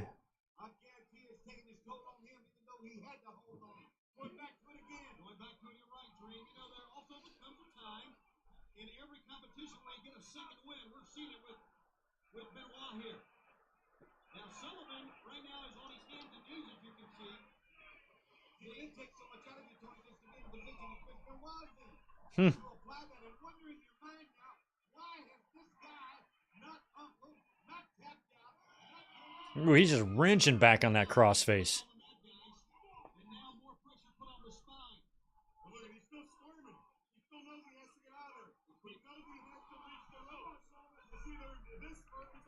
Do what Green Pea says. Like the stream. I wasn't expecting a huge audience tonight. No big deal. Glad we're all here as always. Watching WCW. When I get back, we're going to watch a SummerSlam. We need to decide what the first SummerSlam we're going to watch is. I got to think about the ones we've already done. But 2 weeks from tonight, we'll be back to watch a SummerSlam. We just have to decide which one. Somebody last night recommended SummerSlam 2003. I like that idea. I don't think we've done that one. And now Sullivan seemingly rebounding here, standing up after Be right back. variety of space maneuvers by the crippler. Getting back to his feet, guys. Up again. Back to his feet. So he knows Dusty just keep getting back up. Just keep coming. Keep going forward. You want to talk about tradition? There you go. That's the heart of a tradition. Right there, brother. Well, you're right about that. Both guys. Give it all, Tony. Kevin Sullivan comes back from seemingly the dead. Standing up. Knocking Benoit down. Benoit versus... Oh, nice. Gilbert, you were at 03. Always Radio. No, I haven't done SummerSlam 97. I don't really like that show. That's why we haven't done it. We'll get to it, but it's not one of my favorites, even though Brett won the title. Just wasn't my favorite. 95, 96, 97. The only thing great about 97 was the pay-per-view poster. We got the Three of Woe, baby, and I didn't even get to hear Dusty Rhodes call it. The whole point of the Three of Woe is to have Dusty Rhodes talk about the Three of Woe.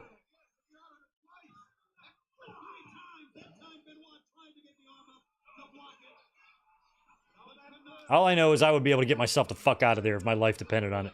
Jackie, she's doing something under the ring there. That's what she's doing. She's got something. Jimmy Hart's got the referee. Oh yeah, this fucking chair. This thing explodes, I think. It's got those slats, you know? Fucking slats. You gotta stay away from slats. Oh! Jackie gets tired of the abuse, I guess. Good for you, Jackie. You know what you should do? You should go to WWE. That's where you should go. Well, about 1 year from this moment, she'd have him out, right? At Fully Loaded? Big headbutt. And Benoit wins.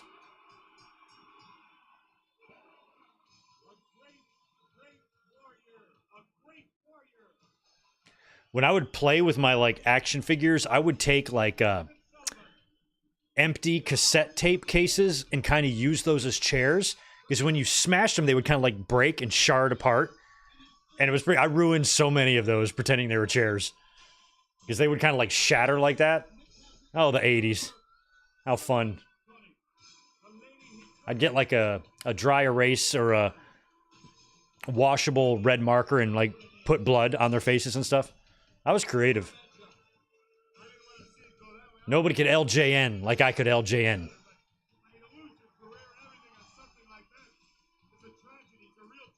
And then when the match was over, I could just wipe off the blood.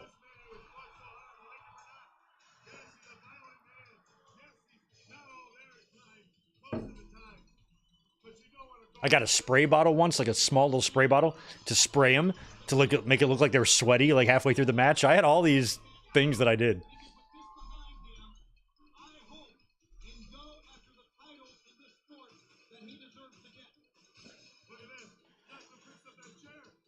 Oh, man, she really did blast him with that. Gimmicked or not, that probably didn't feel great.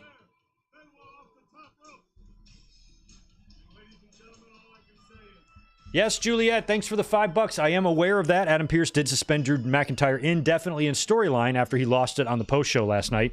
We talked about that earlier. I was expecting McIntyre to come out tomorrow night on Raw and just lay down the challenge. Probably going to wait on a week on that. Maybe Punk is the one that comes out. I thought it would be McIntyre laying down the challenge, but if he's suspended, maybe Punk takes advantage of that, shows up tomorrow, and he's the one that challenges Drew for SummerSlam. Or convinces Pearce to... Oh, yeah, that's right, and Sullivan's done. Convinces Pearce to reinstate Drew for SummerSlam so he could face him or something like that. All right, so first Jackie turned on Sullivan. Now it sounds like Jimmy Hart's going to as well.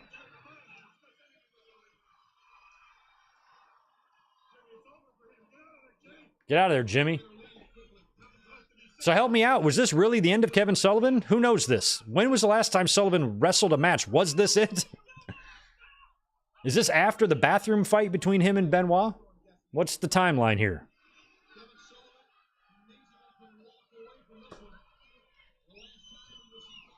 Yeah, well, LJN video games is much different than the LJN rubber figurines that I had in the 80s. That's what I'm talking about. Everything he's been through, this great sport, like him or not, something will change. I've got a friend of mine. He lives in New Jersey. His name is Jimmy Rolfe. He's very angry about video games, and he does not like LJN. A ring that he really deep down loved. He's a total dork. He has glasses, pocket protector, the whole thing. Loves video games. He's got like a super tiny YouTube channel about half the size of mine. Right now they're cleaning the debris from the ring, getting ready for our next matchup, and we are ready to go. All right, it's Jeff Jarrett. Oh, yeah, he's in the Horseman? Jeff Jarrett thinks he's in the Horseman? Go back to David Fincher. Ladies and gentlemen, Jeff Jarrett, you suck. at the Bash at the Beach, the Super Football. Oh, no, it's McMichaels. Okay. I just saw Jeff Jarrett's name on the Queen Deborah and Steve McMichaels. Everybody all my friends who talked about wrestling would always call him Steve McMichaels. They always put an S on there. Maybe it's a Southern thing. Pat Patterson leaves S's off. Southern people add them. It's kind of like mines. It's mines. Mines? How many of you are there?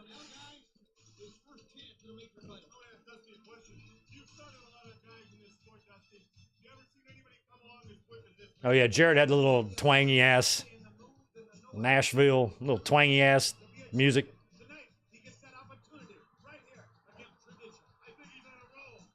He's a U.S. champion, no doubt. So he's not going to be around much longer. He shows up in October in WWE, cuts that promo on Raw. Which I remember thinking, because it was before the screw job, that maybe WWE was turning the corner. They're starting to get some people back from WCW. And then the screw job happened, and I thought they were screwed, literally. So now he's no longer a member of the Horsemen, but still uses that figure 4 leg lock. When he first came here, Greg, he used the figure 4 out of respect of Ric Flair. Yeah. But now he has really perfected it on his own. Well, he uses it now to run back and go, hey guys, let me ask you real quick. Can you feel the tension in his building? Peacock, or the NXT is off, but there's this ad for the closer. Kira Sedgwick is starring in some movie. She's like, how old is she? Girl, you're too old to be a cop. Be careful out there. Don't get shot. Kevin Bacon would be upset. Not only are we going to see Flair and Roddy Piper go at it in what should be one for the ages, but also who the mystery partner will be coming up. Hey, give me a movie in the chat. I'll see if I can 6 degrees of Kevin Bacon it. Finally steps into the ring. And I think as importantly, what way does the NWO have for the giant eluder? Mongo's Yeah, Mongo used to be the U.S. champ. I guess Jarrett beat him for it, right?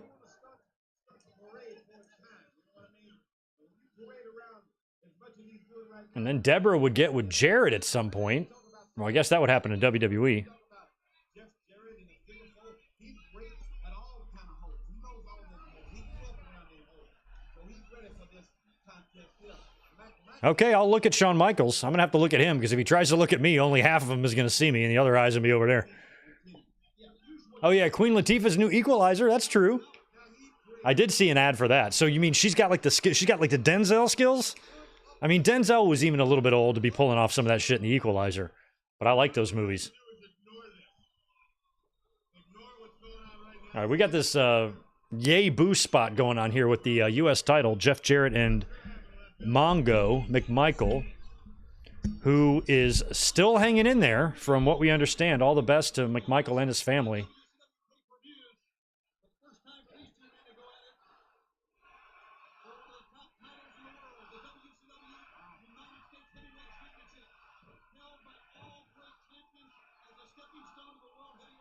Let me ask you this, Ray, too. The Horsemen, as of late, have become very strong. You know what I mean? They're I ain't got to be here. strengthening themselves, get themselves back together. What a mantelpiece, if you will, is that U.S. heavyweight title to go back there and push them another step towards them being back where they were for so many years. No doubt about it. And Rick Flair made a statement the other day. He was talking like Kurt Hennig was going to be a member of the Horsemen. Yeah, he was a free agent, baby. Good point made right there, guys, by Jeff Jarrett. He stood on the outside and told the referee, Michael, that he's going to be Mm. I do not have to be him. So Jeff Jarrett already establishing that if need be, he will take the low road to hang on to this U.S. heavyweight title. I'll tell you something, he's been on that road before. Yep. Paved that road. He knows a lot about that road. He's capable of going down that road. Jeff Jarrett. When he came to WCW, he was still rocking that nonsense. Couple of fans here starting to chant Mongo. And Steve McMichael has been very calm about this. He is enabled to let Jeff Jarrett do all of his parading, all of his showing. Nope. Ha ha ha ha.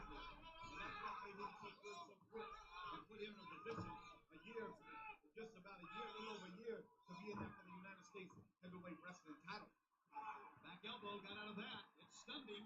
Now Jarrett waiting on McMichael. Hmm. One step too long. McMichael spiked him in the middle of the ring. This is kind of a pro McMichael's crowd here too. McMichael, he had such a loving quality about his ring work where he, most of the time, I would probably say 90% of the time, had no idea what he was doing, but had a lovable quality to his in-ring incompetence that almost made it look like he knew what he was doing at times. He's the best. No Mongo slander on this.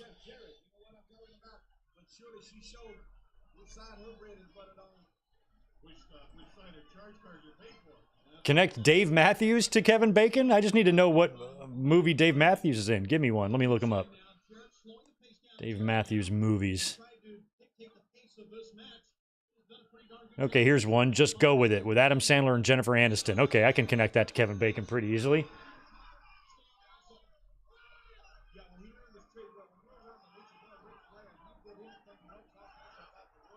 Let's see. Jennifer Aniston was in or Adam Sandler. I can pick either one of them and figure something out. Nice. How about Adam Sandler was in a movie with Drew Barrymore, 50 First Dates. In that was Sean Astin,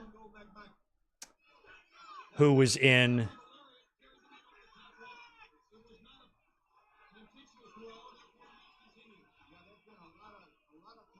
Oh, I thought I had a path. I've lost it. I'm trying to watch wrestling right now, but I think we could do it.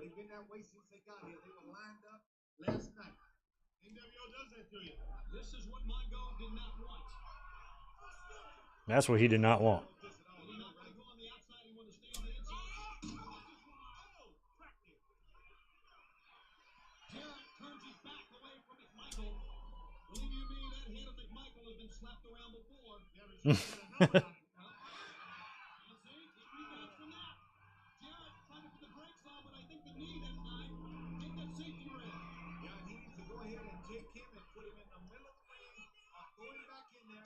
Mm.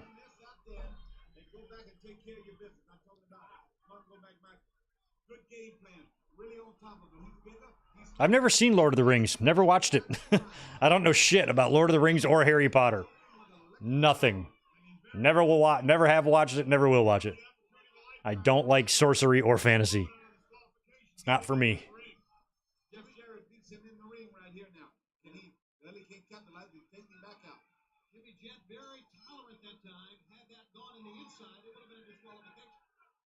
Tell you what, that move right there, that's been a lot of tape watching about McMichael. That move there, that elbow with the guy draped over was used by the late, my partner Dick Murdoch. Oh yeah, it's right there. That's the connection. Sean Astin. I'm like, I knew there was a movie with Sean Astin and Kevin Bacon. So if you start with Adam Sandler, then you go to 50 First Dates with Sean Astin, and then Sean Astin was in Whitewater Summer with Kevin Bacon. We got it done in 3. It's an underrated 80s movie. You've never seen it? Whitewater Summer. It's so stupid and corny, but it's kind of good. And Sean Astin stars in it along with Kevin Bacon. Or Kevin Bacon kind of bullies him and abuses him a little bit, but they wind up friends in the end.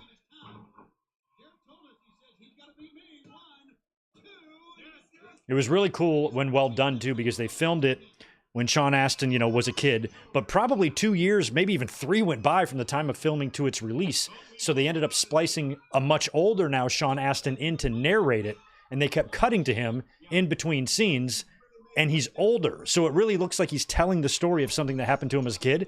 It was actually kind of a brilliant way to do things, because when you're a kid, you grow up and age so quickly. 1 year can go by and you can look like a completely different person. So that kind of happened to him. And it really looked like he was telling the story and like showing the story of what happened to him all those years ago, when it was probably just 2 years ago. Well, it's pretty easy to do when you consider Mongo can't stand on 2 good legs. He only got 1 good leg now. Jarrett, maybe the prelude here to the figure four. Yeah, it's an underrated. Nobody's really heard of Whitewater Summer. Give it a look. You were right. What's Deborah doing up there? The referee standing between Jeff Jarrett and Deborah. No. Oh no. Deborah Oh, got him right in the eye. with the briefcase, with the Money in the Bank briefcase right to the forearm and the noggin. And that's it. And Jarrett retains. Fucking Money in the Bank briefcase to the noodle of Steve McMichael.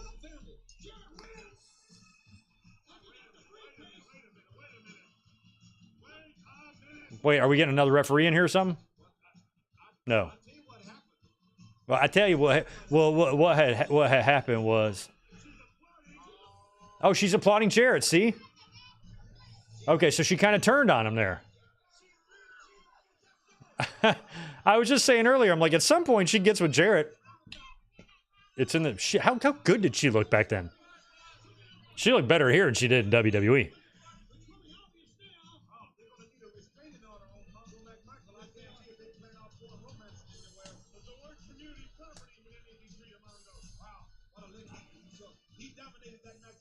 Was Tom Petty in a movie? I just see the problem is Dave Matthews and Tom Petty, these are singers, so I don't think of them in movies. Give me an actor. Hey, connect Axl Rose and Meryl Streep. Who the fuck does that? We've seen this happen before in professional wrestling. I am absolutely appalled. Gene is appalled. Buzz back in the locker room area right now regarding Dennis Rodman, Hollywood Hulk Hogan, the big main event coming up here in Daytona Beach against the fired up Lex Luger and the Giant. Some inside things are happening. Speculation as to who Diamond Dallas Page's partner might be.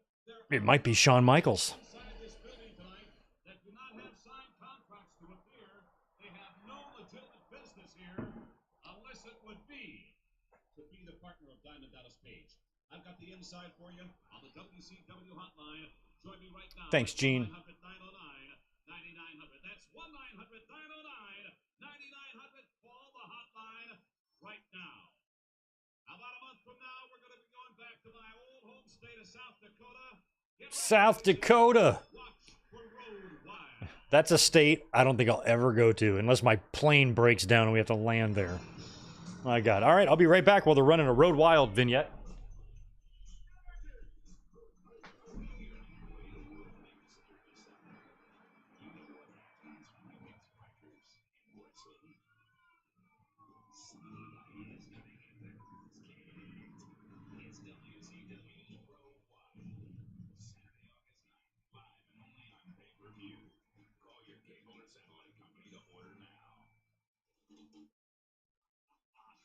Whoa. You know, Hollywood's on a roll, right?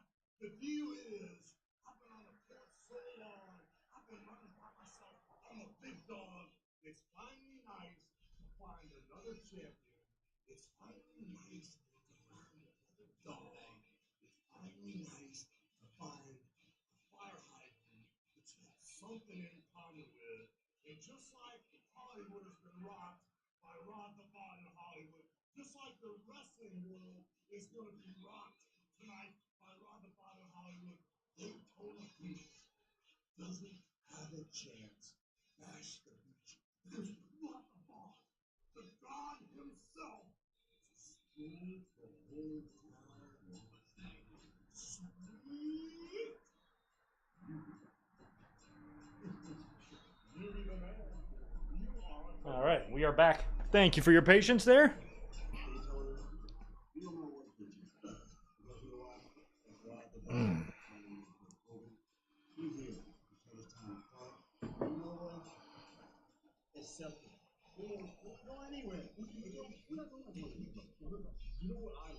I like that he's letting Rodman hold the belt. That's nice. That you have a conscience. The fact that you bust people right in the skull. The fact is, you saved a couple lives.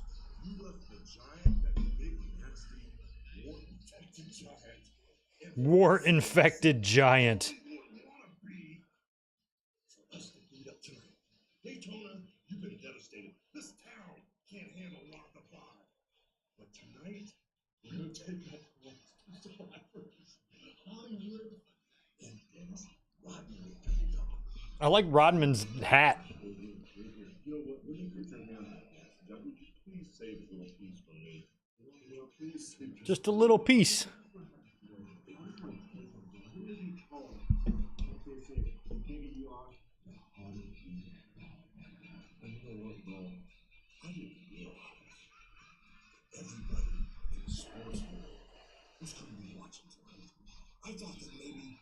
Dave Matthews played a white supremacist and Don't Mess with the Zohan. I've never seen that movie. Adam Sandler, he can have some performances that are good, and some of those movies, man. I will never watch the Zohan or the Little Nicky or anything. That's so fucking dumb. Like, those movies are dumb. The Chuck and Larry. Like, they're just too stupid. Like, I'll never watch those.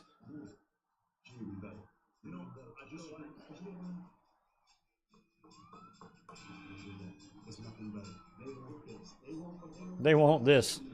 Even ironically too, it's crazy. I'm not even a huge fan of like Billy Madison and like Happy Gilmore. I mean, they're funny, but I don't like them the way the rest of the general public likes them. To me, they're just like moderately okay for comedies. They're just a little bit too overly stupid, you know, for me.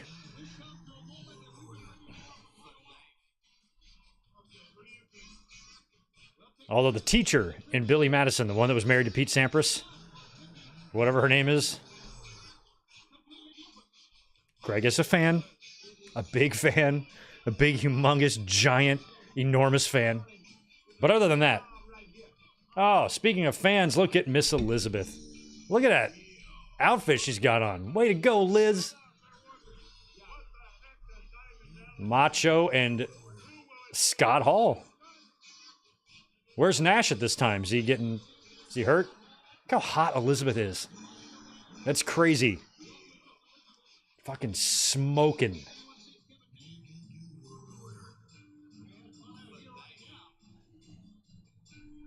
She was as hot in WCW as she was in WWE. To me, Elizabeth is equal in both.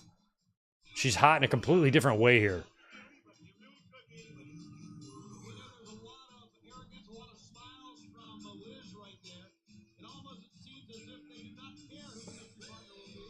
She almost has like an Elizabeth Shue thing going on or something. She's just awesome. Rest in peace, Elizabeth. Yeah, see, Angie, Big Daddy's good. Well, I like Big Daddy because Big Daddy had heart. It wasn't just stupid. You know what else had heart? Joe Dirt. Yeah, it's a stupid movie on paper, but it has heart, you know? And I like those movies. Another movie, Tommy Boy, has heart. Those are probably the three biggest. Big Daddy and Tommy Boy and Joe Dirt are surprisingly wholesome, you know, but then there's other, and Wedding Singer too, but there's other ones that are just too stupid. Billy Madison, the other one, Happy Gilmore or whatever. Look at Kimberly. I hate Austin Powers. I hate Ace Ventura. Like, that's just too, it's not, it's the comedy is just a little too dumbed down for me. Like, I don't mind slapstick, dumb, you know, adolescent humor. I'm fine with that. I can play that game.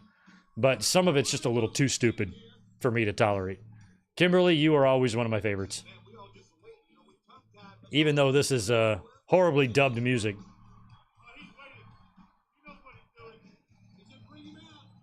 And there he is. Kurt Hennig. Yeah, so I definitely ordered this on pay-per-view because I remember this. I remember seeing him come out without the straps. I remember the pyro.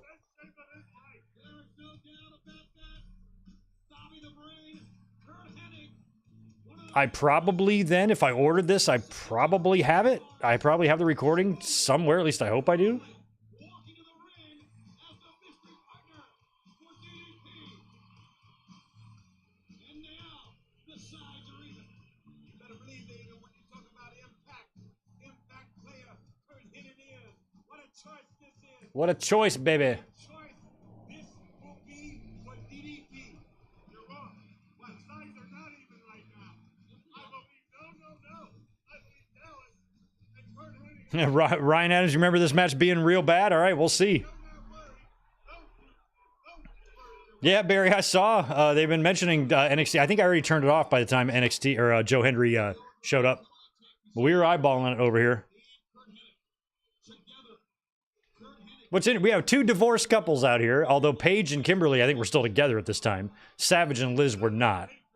Running through his body for Hall and Savage like DDP does. Well, I don't think anyone would. Yeah, no, that's going to be a factor. Yeah, but he's a player. That's right. And it's a big game. And when that bell rings, he knows what to do. Yeah, in big games, you play. Players play in big games. Okay, here we go. Paul, Savage, Hennig, Page. Big time tag team event. The mystery partner is no mystery longer. They're going nose to nose right off the bat over here. And they're no strangers to each other either. Paul and Hennig. That's right. Interesting match here. Great to see Kurt Hennig here in WWE. This is almost, we're missing one player, but this is almost Survivor Series 1992. In Survivor Series 1992, the main event was Randy Savage and Mr. Perfect versus Scott Hall and Ric Flair. Macho Man saw the first one coming, but not the second. Huddled up and going to work. One about his business. That's what he's got to do. Not a cranky. Use the word animosity. Tonight a lot. But no more apropos than right now. You know, I can see his Diamond Dallas still sporting with Dan Rick. Because you know that's going to be a factor. Yeah, sure. Hall will take advantage of it. And it's going to be a target for Macho Man and for Scott Hall. I mean, Macho Man and Hennig like back in a match together is just wild. After all their history. Trying to slow things down as he's way on the outside. Believe you me, countouts are not going to work anyone here. This is a fight. And you see Dallas right here now, you know. What got thrown in the ring there? We got Tree Branches, baby, flying in. There's flowers. Savage, that bald spot, man, so unfortunate. You know what? Diamond Dallas has done to the NWO? He has outsmarted the NWO every fight. Every fight. And think about this. Think about all the athletes that the NWO has attacked. Has made as their target. This man, Diamond Dallas Page, has stopped I swear Dallas wrestled for like a year with those ribs taped up like that. And he wants perfect. Waiting to see Kurt Hennig do his thing. Yeah, right up there, Bill. You can't intimidate. You can't intimidate him here. I guarantee you. You know how tough his father is? Oh, man. Let me tell you. Toothpick to the face. Oh, yeah. There's been a lot of exchanges here, you know what I mean? Trying to psych each other out, it ain't gonna work with Kurt Hennig. Talking's over. Interesting to see what happens here. Hennig, make sure his back is to his shoulder as he hooks him up now. Scott Hall, they are back to the Mr. Perfect. And Nicky Jay trying to get a break here. Moving in. Clean break. Nope. Shove ain't gonna work. Hennig with a clean break, and Scott Hall is sucking out this. You know, go ahead and analyze what situation though. Dallas and Kurt obviously have not been together. You know what I mean? Yeah, but they've known this for a long time. Hmm. Yeah, they've known it. Dallas, Slap. I like that. I think the gun that he gave Scott Hall just went out the front row somewhere. Look at that. Hennig knew exactly where he was after he slapped him. He spun around and went right at Savage. That's I mean, this was Kurt Hennig's first match Big time in like feature match here at Bash to the Beach. 4 years? No, 6 years. No, I'm sorry, not 6 years. He came back in 92. I'm sorry. So probably 4, though.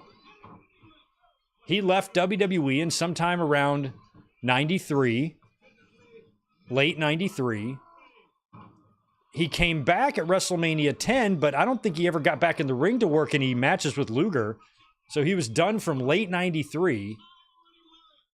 Then he briefly came back at WrestleMania, left right away. Then he came back again in 96 to be an announcer, was all set to return to the ring, but then swerved us and turned heel instead, and then left for WCW. So this is Kurt's first match in almost 4 years, if I have my math right on that. That's crazy. That's crazy.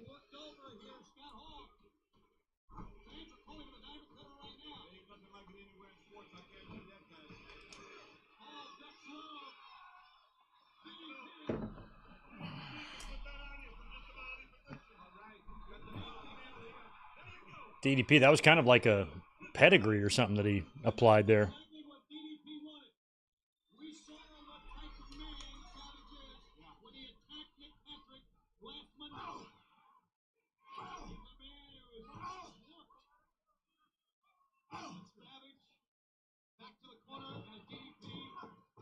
Oh, nice.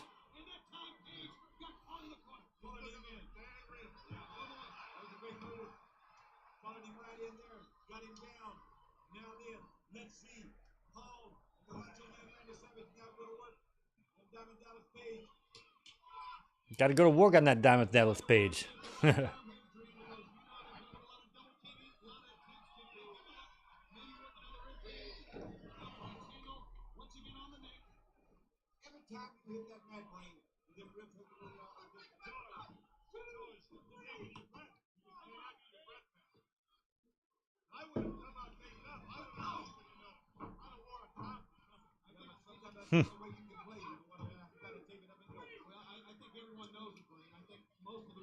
Most of the NWO realize that DDP, in the brutal matches he's had against Savage, is not 100%.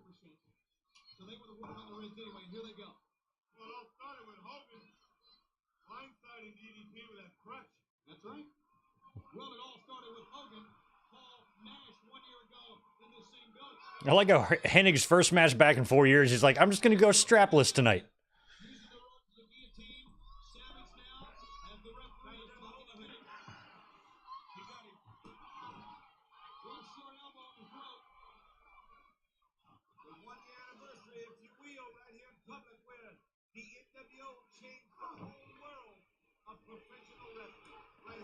One year ago, right there at Bash at the Beach. Yeah, but whose side is he on? We knew whose side he was on.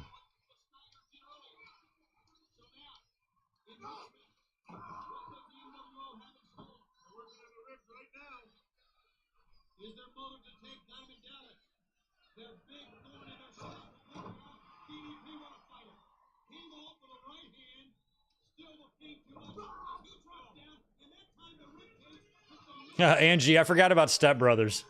That one is actually one that's just straight funny. It doesn't have the heart that Joe Dirt and Tommy Boy does. It's just, but it's great because the actors, Will Ferrell and John C. Reilly. That's one of my favorites. It's got a great cast. And I just love how straight they play it, you know. Like that scene at the dinner table where they're all crying after the divorce. He's like, I'm going to throw up. You know, that type of shit. It's so good. It's different funny to me. It's a better funny than like an Ace Ventura. Step Brothers is one of my all-time favorites. But I guarantee you watch Joe Dirt, Tommy Boy, or Big Daddy, at the end of it, you're going to well up a little tear. Nothing teared me up at all in Step Brothers. It was just all hilarious stupidity, and I loved it. Catherine Hahn, performance of a lifetime. I want to roll you in a ball and shove you up my vagina. Oh, she's the best. Come on. Oh, Perfect's in now. Perfect and Savage. First time in 4 years, Daddy. 5 years ago at WrestleMania 8, they had quite the run in there. Oh. Hennig was supposed to bump over the top rope, but these are not WWE ropes. These are cables.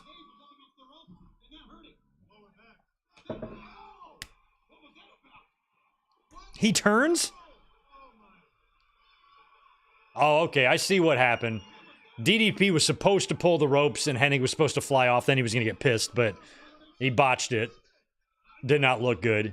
Hennig turned on DDP anyway. And it looks like the NWO will now finish him off. Or unless he'll come back. I don't know. I don't think John C. Reilly is an underrated actor. I think people appreciate him. He gets his flowers. He's the best. He's hilarious.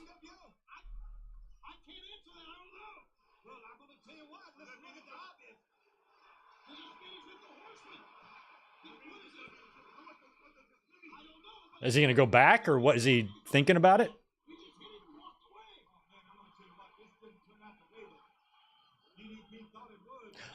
Savage just spit at Kimberly.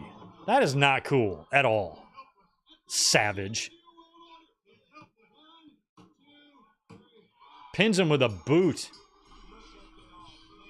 That's a nice debut for you there, Hennig. Way to debut.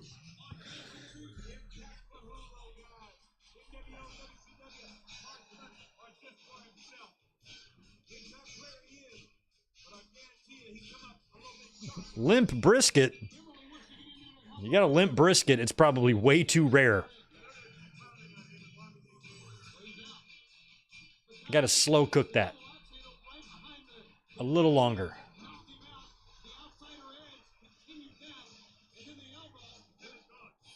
Yep, still bad as I remember it.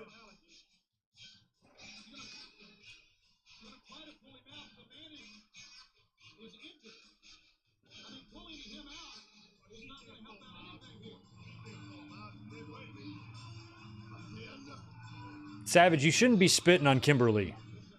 That was super uncool.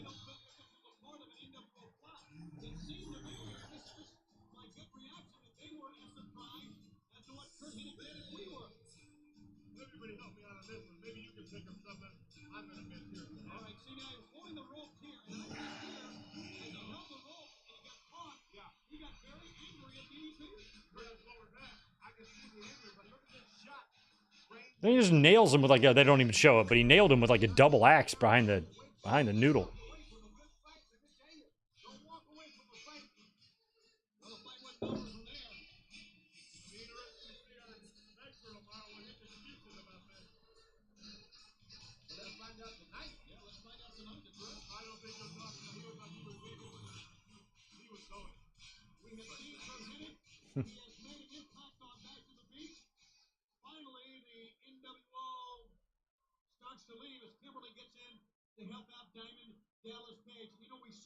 All right.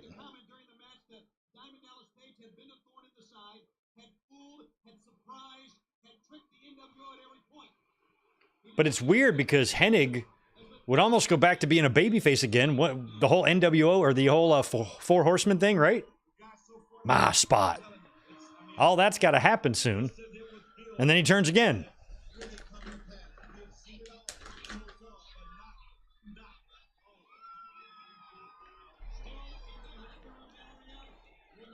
It's funny you mentioned Major League.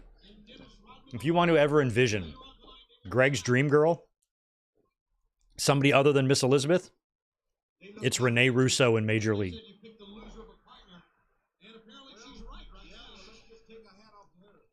They started blasting some NWO music by mistake. Now it's Piper.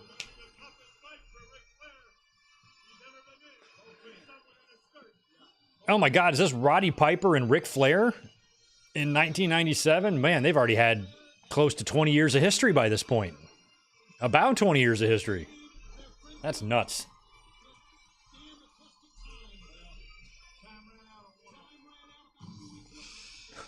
Piper. I think the pyro startled him.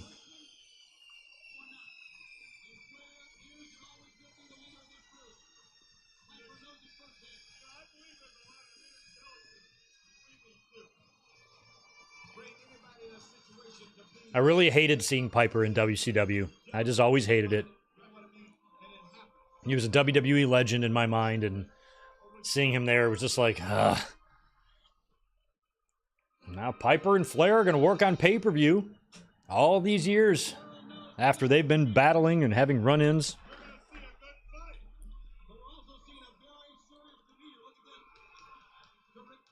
Serious, Ric Flair.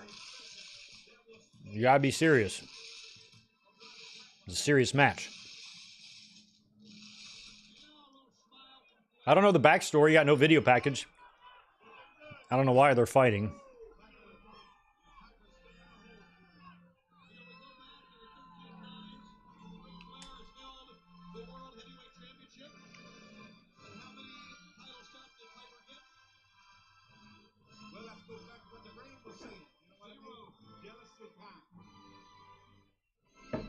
So Icon isn't an acronym? Like, why is there a dot between each letter? Does it stand for something? That's a good point, Brain. Piper can beat anyone. So can Ric Flair. Who will win this one-on-one matchup? No title on the line.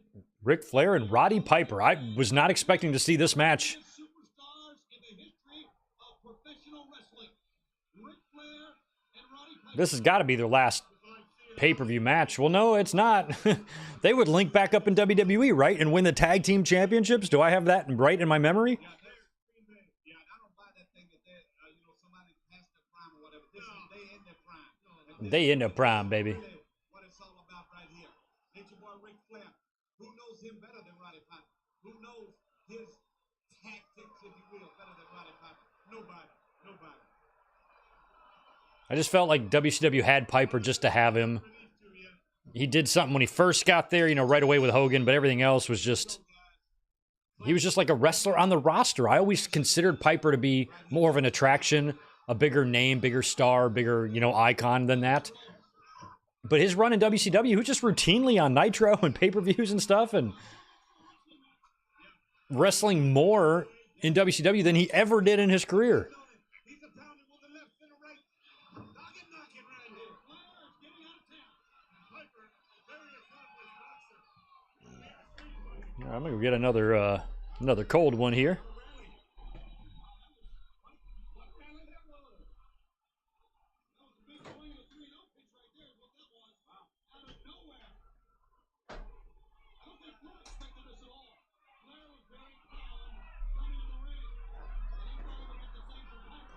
Get it together, Flair.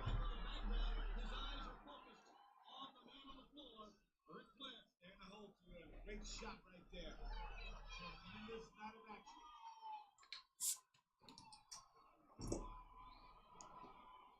Flair once again trying to slow it down. You slow it down. Got to slow it down, Flair. Slow it down because he got peppered real good. Once again, Flair will try to tie it up. And Flair tries to get in the corner. He's lacing him right there, too. The fighter is Piper. How about that? 2 minutes into it, and face down. Yeah, looking for a place to fall. This right here's good enough. Ew, is that really what it means, Chris? That's stupid. Piper, you're dumb. Love you, but you're dumb. Well, you're not kidding me, dude. Flair up over the top. And down. All the way to Flair. Outside. There you go. Now, Rick, the smart as he is, he's going to pay much time. Yes, he is. And you know why? Because this has been total Piper domination. Yep. I mean, completely. Flair tried to Those are all good, get in the corner, got one slap in. good comedies. I don't think I've had, I don't even know if I could name top five favorite comedies. I like a whole bunch of them. Tell you what, guys. Flair knows what to do, at the right time. He really has a great concept of where to be and what to do. See, all this bagging and everything is just buying time for him. You got to grab him like Piper did, throw him in, and duke him. And Duke 'em. And Flair knows how to buy time. Piper again. Basically manhandling Ric Flair here. There you go. I was like, when is Piper going to stick him in the eyes? There we go. Just did it. Piper's finger poke. I've seen Flair. I think Flair's done the front face bump on the finger poke before. Oh, there we go. Yeah. You know, we talk so much about trying to set the man up for the figure four leg lock, and that's always been one of Ric Flair's MOs. to keep him off of him. Yeah, he wants to breathe. Yeah. And see Flair take time and really dissect. Come on, Piper. I guarantee you that really goes a long way in becoming champions, and that's what great champions are when they can go ahead and get to the situation where they are on top all the time. And you know, if Flair is to put that figure four on, I doubt if Piper can turn around or get out of it because he's had that hip surgery. There you go. I don't think his lower half, his legs are that strong as Flair's right now. Ric Flair taking the advantage. And Ric Flair setting up the Hmm. And now he's going to the knee again. Oh, boy. Flair shoving the referee. Oh, got him behind the leg. And now Flair back to the point of attack once again. But will Piper give up? That's two occasions now. He has went back to that knee and got in a situation where he's really. I love that I have no literal clue who wins this match. He will not give up. I don't think so either. And Flair knows that. He talked earlier. Flair knows Piper. Piper knows Flair. Flair is just seeing how much Piper will take. He's touching rock. That's it, It got a little sloppy there. Four guys right now. The fade figure four leg lock. Taking a hard cold look at it. Riding Piper down. Hooks it in. Step over. Put that foot in there. He's got it hooked in. Figure 4 right on the logo. You're on the 50-yard line there, pal. Yes, D.L. Bain, we had a heat wave up on the screen here. We watched him win. The way to combat this is to get to the rope or to turn over. Piper's a long way. Yeah, it's hard to reach the guy. Oh, slapping him when he got the figure 4 on. Piper hulking up.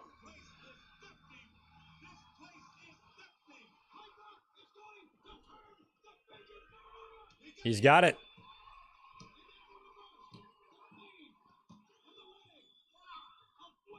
It takes a total of both guys. I've been in that hole on numerous occasions and put it on numerous occasions. Let me tell you, from experience. Oh, there's another one, Tatanani. That's in your top 3. See, Waterboy I don't like either.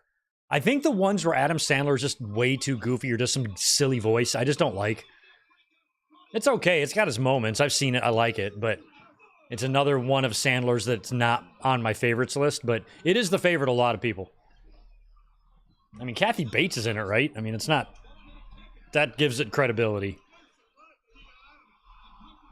But I just don't like that Adam Sandler guy. That Adam Sandler, you know what I mean? I don't like that Adam Sandler. He wasn't really like that in Big Daddy, you know? He was like a regular dude. He's like, just don't like it. It's pretty darn dirty, too. Yeah, he can resort to that dirty type of himself. You better believe it. As Flair slowly gets back to the point of attack here, Piper cannot get up, and Flair goes to the leg one more time. Your brain Right back to it. He knows what to do. That's why this man's been the heavyweight champion of the world 13 times. He knows what he's in there with. Well, you know, longevity in any sport comes down to execution. So you know what you Flair, his punches, sometimes he's this far away. and Flair's been able to do that. Wow, we've seen this. How he measures a guy in a corner and connects with the right hand. Top to the chest. What he's doing here is he's methodically taking his time. He's not being cocky or sarcastic. He's getting his own wind back. Brain is like watching a surgeon. Oof. Just slowly taking somebody apart. And that's the way the nature boy is. Really. Piper's fighting. Piper's still in great shape in 97, too. I say it now. Singly, he's as good as he ever was. That's why I always say tag team wise. Flair, I like to see. There we go. Now we're boxing. Look at Mark Curtis. Look at him. There goes Aubrey Edwards. It's the same thing she does. No different.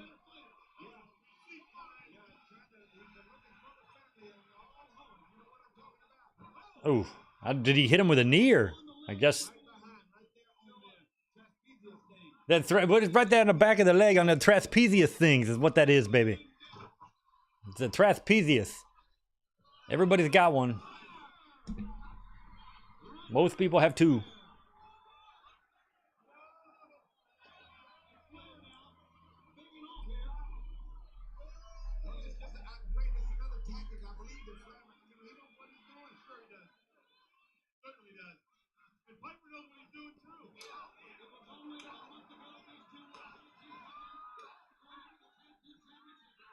Hmm. What happened to Flair that night, we probably will never know. And right now, for Piper, it doesn't matter. Think about what it would mean for Piper to beat Flair at Bash at the Beach. Or Flair to take the icon down. Sleeper, he got him hooked. Hmm. Oh, no. And Flair countered it. Oh, what a great counter move. One, two. No, he didn't get it. And he's got the rest. 1, 2. Nope. Brian, you just saw his leg on the rope. What the fuck? Does Flair's body being bent this way not clue you in?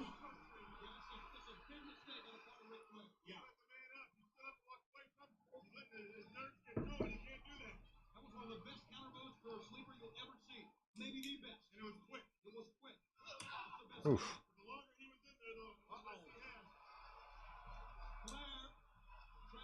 Oh, Flair, you're going to the top. You know what this means. You know what this means.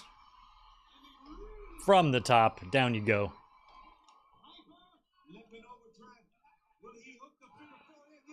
The figure four, baby.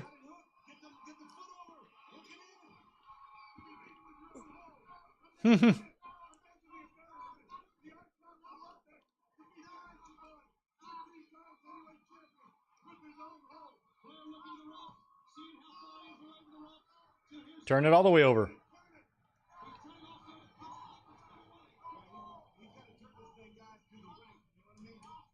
He's got to turn the thing to the right.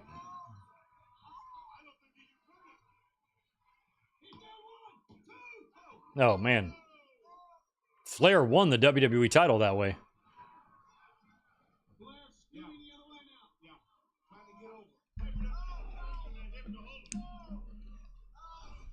Yeah, but he did some damage, if you know what I mean. Damage done to the nature boy Ric Flair. To both men, really, too. Right, Piper. The great move of... What's he got? Oh, he's got that same heat. Flair loves this gimmick. It's just paper mache or something. Piper blocked it. Oh, Piper's gonna take it. Oh, and here comes McMichael. Oh, Benoit's gonna come in. Oh no! I don't think Piper was supposed to get up, and then he kind of got back into position to move out of the way of the headbutt. That didn't look great. But Benoit headbutted Flair.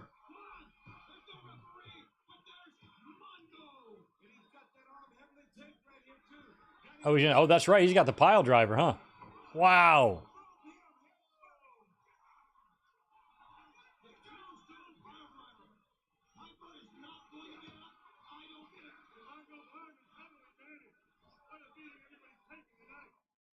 Flair's gonna roll over.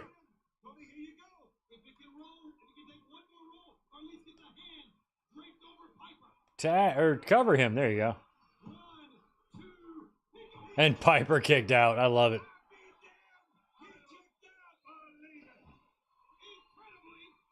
Piper still fighting after all that. Tombstone.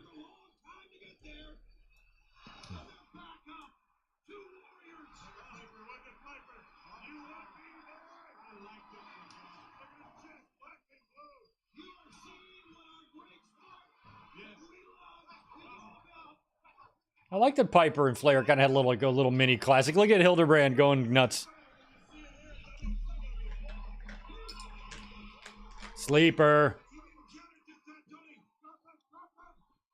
Please note the referee going apeshit in there. Nobody was complaining about him stealing the spotlight. That's because that's not a thing.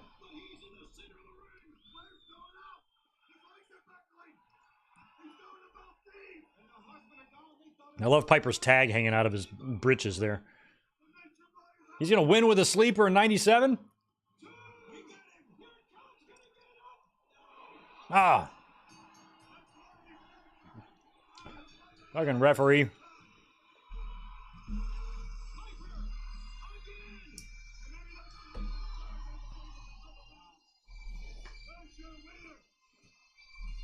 pretty fun.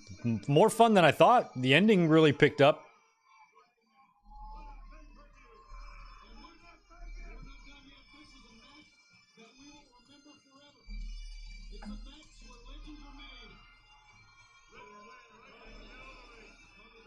I mean, when was their last one-on-one match against each other? I just feel like this has got to be one of the last.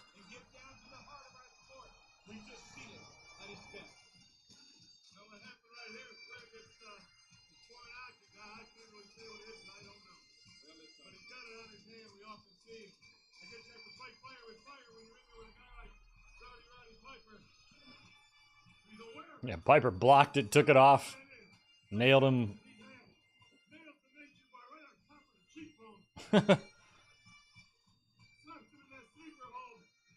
And he's done. The fucking bell thing is so crazy to me.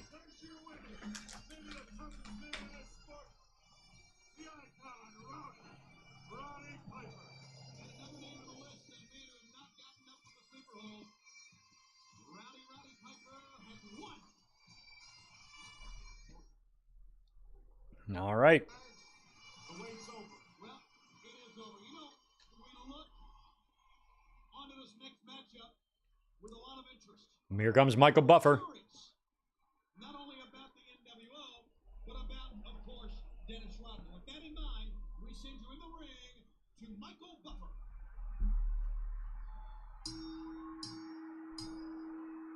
Ladies and gentlemen, welcome to the WCW Bash at the Beach. Here in Daytona Beach, Florida. I don't remember when Rodman first hit the scene, but I know he's there the next year, too. The world's been waiting for this one, y'all. The whole world. Even Russia is waiting for this one. Are you ready?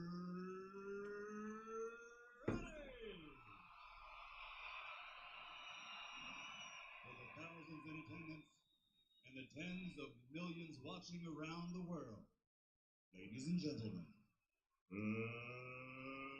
let's get ready to rumble! All right. That's a lot of pyro for a low ceiling like that.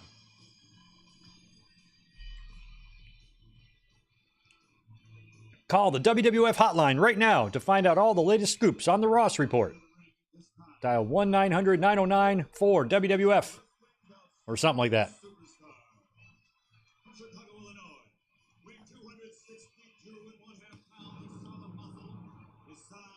Of solid muscle.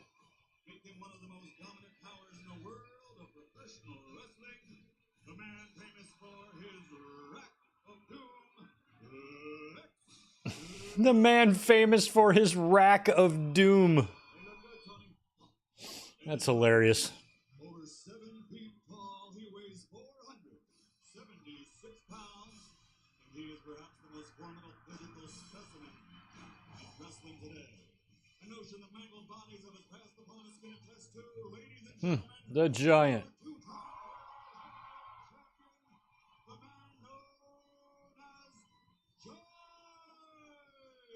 The man known as Giant. What's his name? Giant. Oh.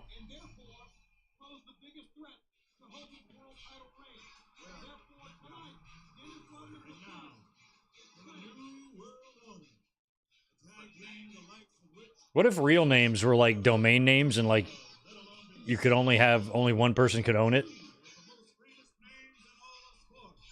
So you could not be named something that somebody else in the world has already named. Like I couldn't be Greg.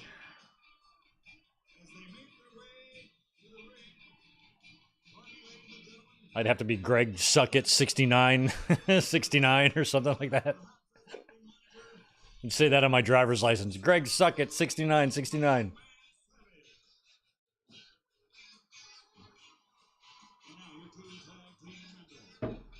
I like when Savage tries to be cool, and then Hogan tries to be cool with him, and neither one of them are cool. And then Rodman's just a straight freak.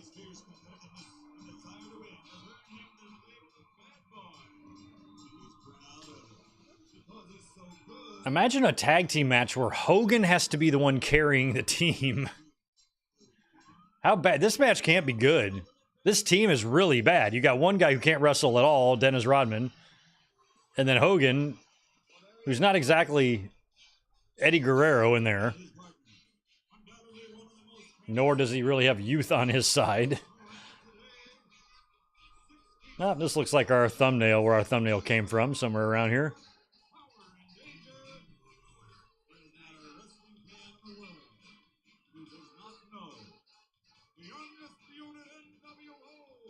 They love doing a little thing.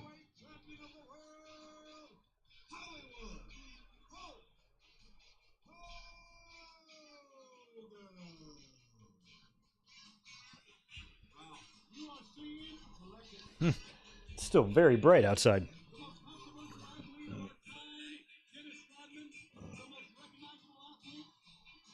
Can't really see Tito, but he's a lump there over the Good Mike Work logo. He's sleeping on the table.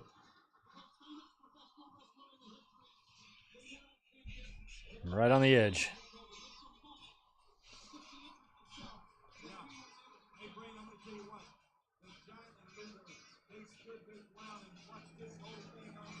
I used to have a pair of Oakleys just like that Rodman is wearing right now.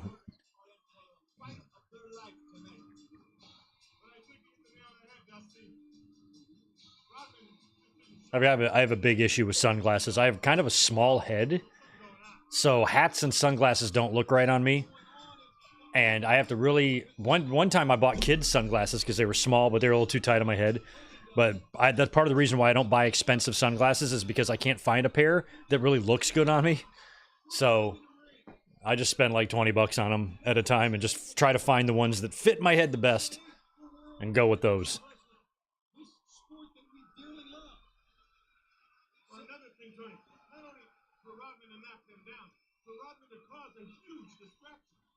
So Hogan can get a cheap shot in.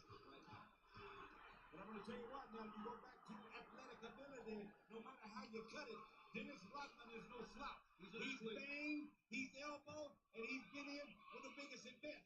He's in a situation... Look at Hogan dancing around all cocky and taunting like... Hogan and Dennis Rodman. I guess Hogan's probably going to be on his A game here because he knows there's going to be a lot of media press on this.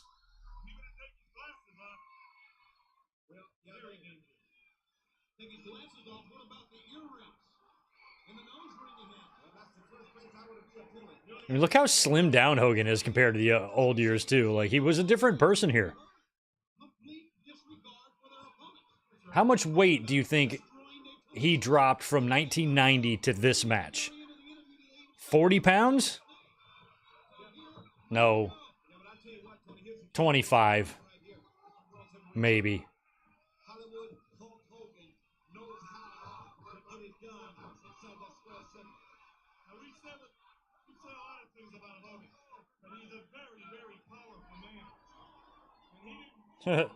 Yeah, Mike, Money in the Bank was good. Yeah, the booger eaters of Twitter think the Braun was buried and the briefcase was wasted, but that's because they're programmed idiots and not worth the effort or the energy. Neither is true. Braun is fine. Briefcase, it wouldn't kill us to have to not worry about that for 1 year. The creative team can book the top stories without that damn thing lurking around. And maybe you can put some focus on Tiffany and the women. It's a win-win. There's nothing wrong with burning a briefcase 1 year and one night. What's the big deal? It's not a waste. We have 1,000 of these fucking things. Oh, it's Andrew Galata. That's who that is. I'm like, who are they zeroing in on there? Andrew Galata. That's true, Always Radio. I think A-Train probably struggles more than me. But Elizabeth always worries about me in the sun and stuff. We're going to Hawaii. You know, she's going to want me to have like a little hat on or something. But I don't look good, so I just cake myself in sunscreen. I could wear a Dennis Rodman bandana or a Macho Man bandana. Just be out there on the beach chilling with that.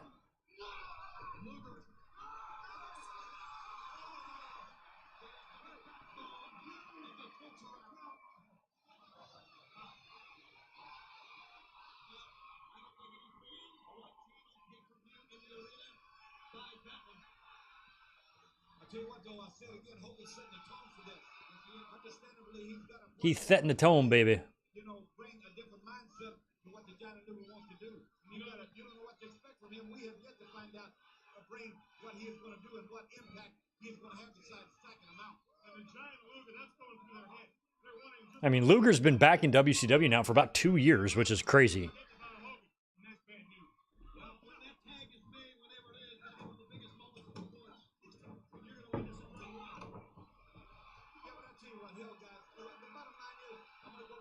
I remember watching that Luger and Hogan match on Nitro in '95 and just being blown away that he was there. I'm just saying it's a different playing field for him. The bell went ding ding. He's got to go when he gets that tag. Will he get that tag, Tony? He fights 5 guys a night. They're well over 7 feet tall or close to it. Right around 300-pound mark. He's been doing it for years. He's been fights before. Well, he looks cool right now. Well, he's got to do something because Hogan cannot withstand pushing around with these two guys. That's the bottom line. Big, powerful side headlock by Lex Luger. Now, to the near side. Hogan shows the Luger taking down Hogan.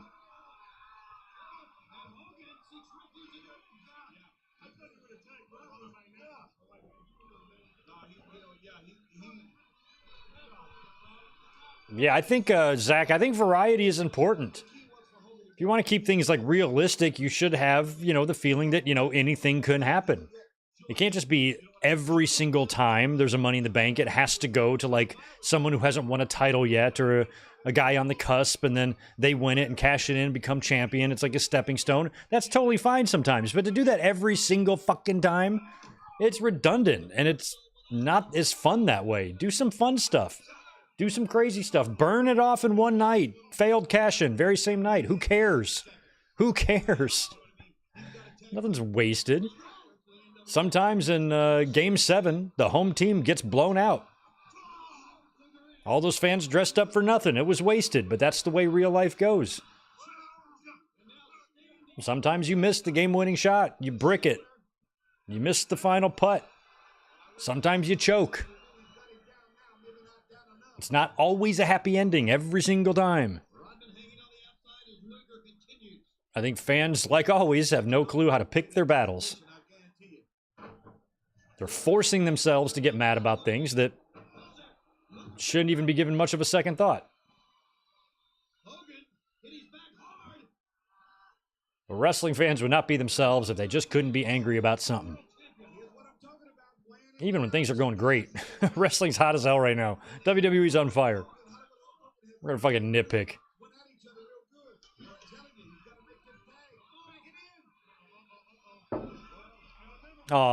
Dennis Rodman, at least he's there to...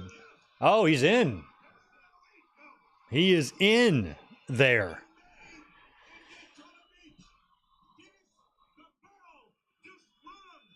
Well, you better get in there, Dennis. Let's see what he can do. I think he does a leapfrog or something. I mean, the Chicago Bulls had, what, just won the NBA championship, right? Probably for the second time in a row.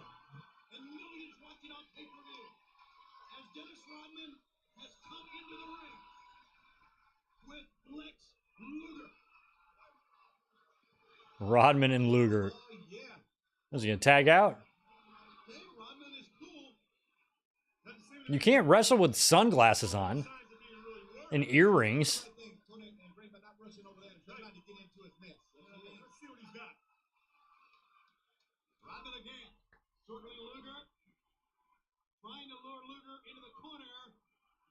Doesn't he kind of, from a distance, kind of look like Velveteen Dream? Didn't Velveteen do like an NWO gear for one of his entrances at like a takeover one time?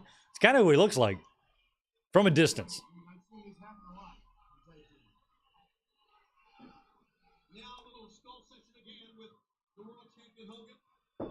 Once again, Hollywood.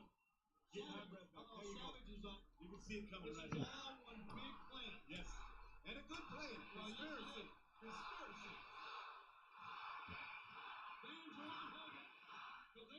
Yeah, lots of people lose Game 7s. I think it was the Warriors lost Game 7 to the Cavs in like 2016. I watched that game. It was the same night as Money in the Bank.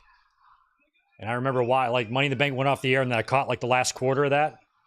Wow, look at the hip crowd. Look at Hogan marking out. Arm drag to the total package. The crowd goes wild. Luger's like, oh shit. That's so great. I love how everybody jumped out of their seat for that and marked out. That was like the meme with the, you know, it was like that, but like in wrestling form. And this ain't the first time he's armed right. You know what I'm saying? Yeah, you're right. I'm telling you, you're right. He's been there before. Yeah. There's no barn with a ring set up in it somewhere. No doubt about it. So again, with a foot solid in the corner, his own corner, Rodman dares Luger again. Luger down 1-2. They hook up with There's one from Luger. Oh no. A double arm drag. Whoa, Rodman taking bumps. Hogan taking one.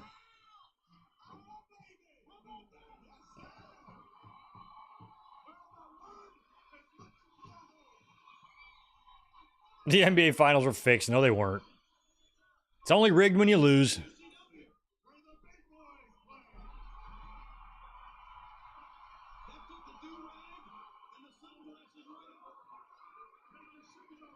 If it was fixed, Cleveland would have won it at home. I loved it. Rodman selling the back. Hogan and Savage very protective of Rodman. You know, just like LC said, he knew something was going on. He can arm drag, he knew how to back Rodman, your hair is just too much. about golf all your life. If you don't know how to play it, you never get out there to swing, it doesn't mean any good. He can watch TV all he wants. He's been Rodman. I'm an old Detroit Bad Boys fan. I'll always have a love for Rodman. But it's not a hot take to say that he is not a handsome man. Whatever the opposite of handsome is, that's what Rodman is. If we got invaded by aliens, I would expect the aliens to look like Dennis Rodman. Leapfrog and a shoulder take. Like it was nothing. Just knocked down the total package. Oh, Rodman. Somebody called a law. I love that. NBA had to complete the LeBron's redemption story, or LeBron completed his own story. You've got a skewed rationale there. All sports are scripted, but it's okay. I know you hate LeBron. That's fine. You can hate him, but making up stories based on that hate, that's weak. now controlling the match. Flashes of brilliance here. He's in the game. Side headlock. Back again. Now. Another leapfrog. Well, I mean, he can jump. The man can jump. We know that. Fucking clothesline. Rodman's selling. He took the bump well. He threw the arm drag and took the arm drag pretty well. So he had enough training to at least do that stuff. Yeah, and Dennis was married to Carmen Electra, and she was smoking hot.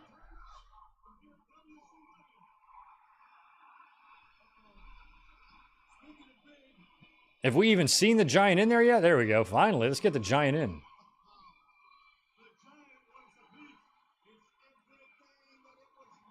What are you going to do now, Hogan? You got to face the Giant, a fresh Giant. Look at Rodman hugging Hogan. Hey, man, if you need some of my fake eyebrows, I got the paint in my pocket. I'll put them on you. WCW, and rightfully so. You are witnessing not only pro wrestling history but sports history tonight. Rodman came in. Rodman was a force. Made the tag, and now the biggest man in sports, the Giant. Hmm. Luger on the outside. It's Hogan. Gets the first throw in. I would have seen Hogan if the Giant ever gets his hands on Rodman. Oh, Talked about choke slam. He's got his hands full though with Hollywood Hulk Hogan right here. Speaking of choking, Luger over to encourage his partner, the Giant.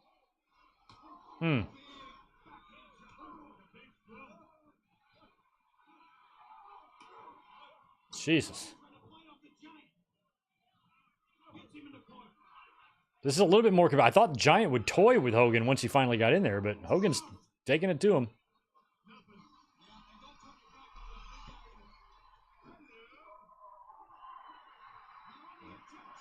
From the end, when the Giant's in town,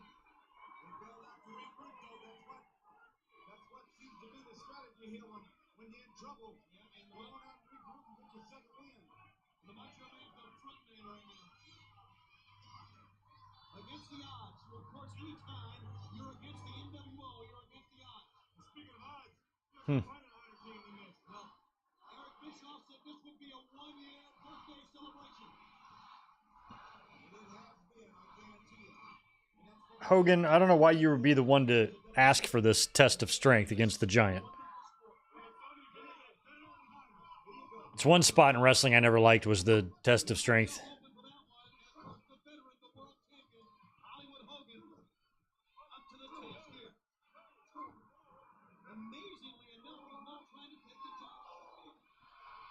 the Giant just took Hollywood off big Oh no.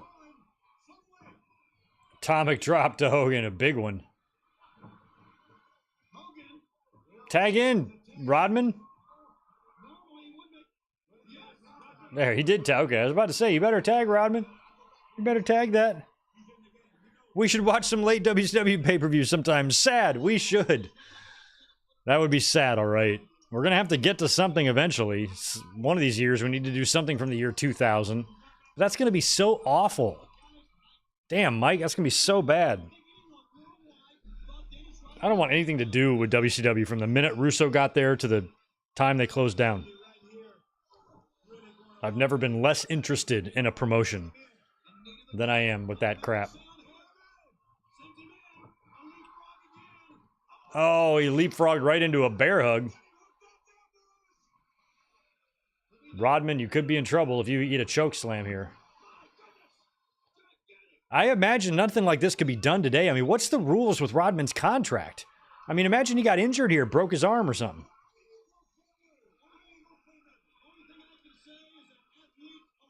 I mean, at least the season just ended and he had time to recover maybe before the season started, but still.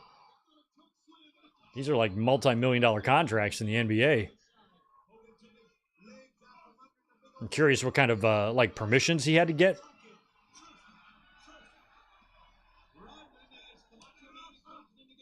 We could do Mayhem 99 where Brett wins the belt. That might be worth taking a look at. I've never seen that pay-per-view, ever.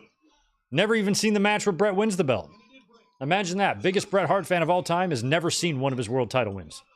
I just didn't give a shit about WCW in that time, so that could be a good one to watch because I'd be watching it for the first time. It was Bret and Benoit in the finals, right? I remember it. I remember them talking about it on TV.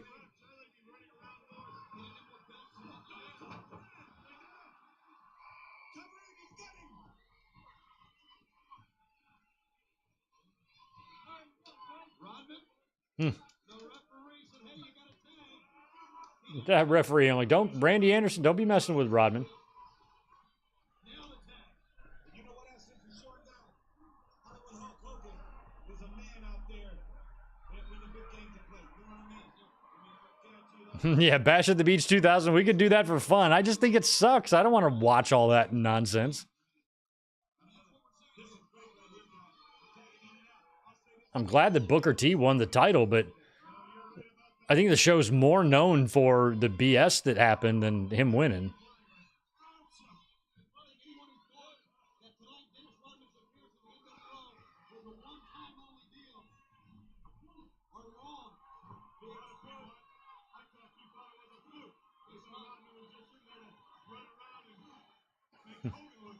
Yeah, the announcers are giving Rodman props for a pretty good outing here. Good showing for himself. Somebody's never been in the ring before.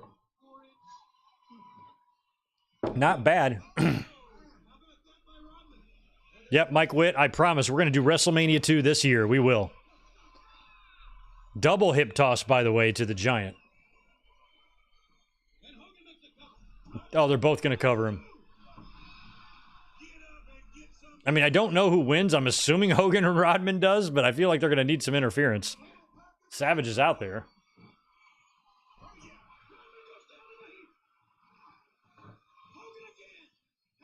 Up, one for Savage, too.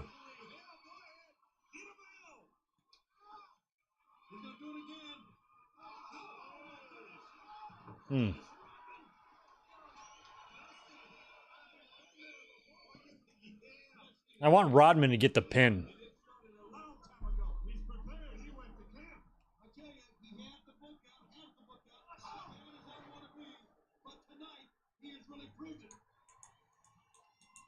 It's more than the title of a book. It's reality in Hogan. No, I don't think we've done Bash at the Beach 2000. I don't think I would have watched that. I think we've only done 96, 97, and 98. Go back and say it again. Hollywood Hulk Hogan has proven why he is the world's heavyweight wrestling champion. NWO or not. He's a man you gotta beat him in. He's just standing right out there.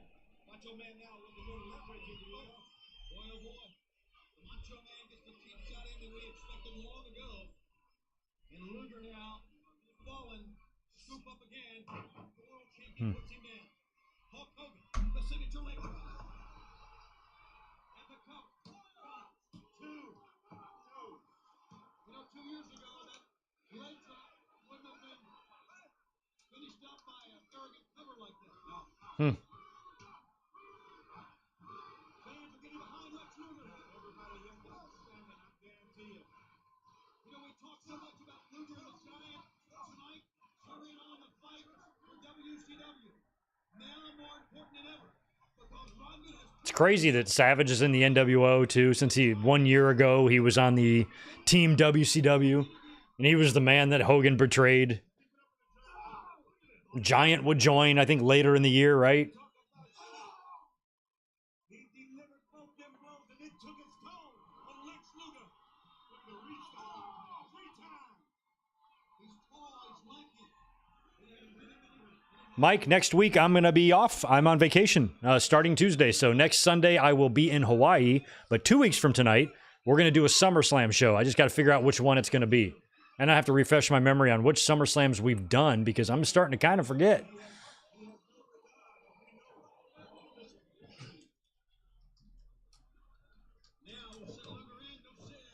We've done 05, we've done 04, we've done 94, 91, 98.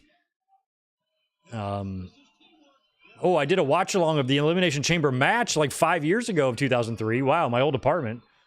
My early days of figuring out watch alongs. We've done 1990. Done 89.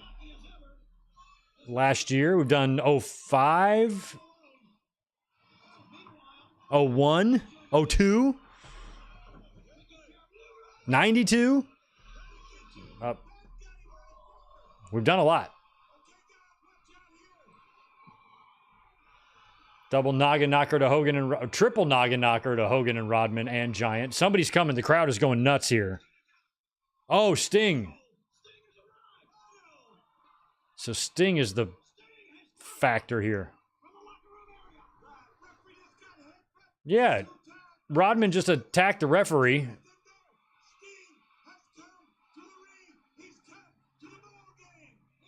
Is that fake Sting? He's way... Oh, that's Nash. I'm like, that's way too big for Sting. And plus, his hair wouldn't be that long yet. That's Kevin Nash.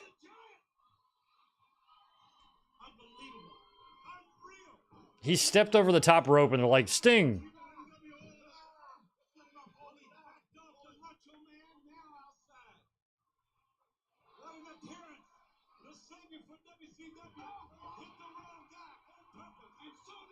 Oh, torture rack to Hogan. The torture rack's a move I never liked. Oh, there's another ref. Is this going to be it? Oh.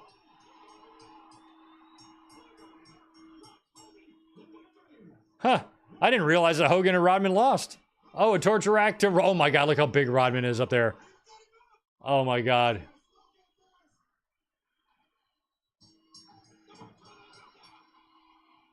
I guess that's how they get... That's how they justify giving Luger the title shot, is he torture racked Hogan into submission, right? Interesting. No, we have not done 99, Juliet. That's one of the only ones kind of left. We might have to do 99. I'll figure it out. What's up, Resident Evil?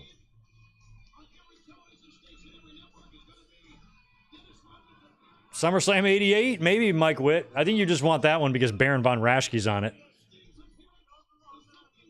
The Red Baron.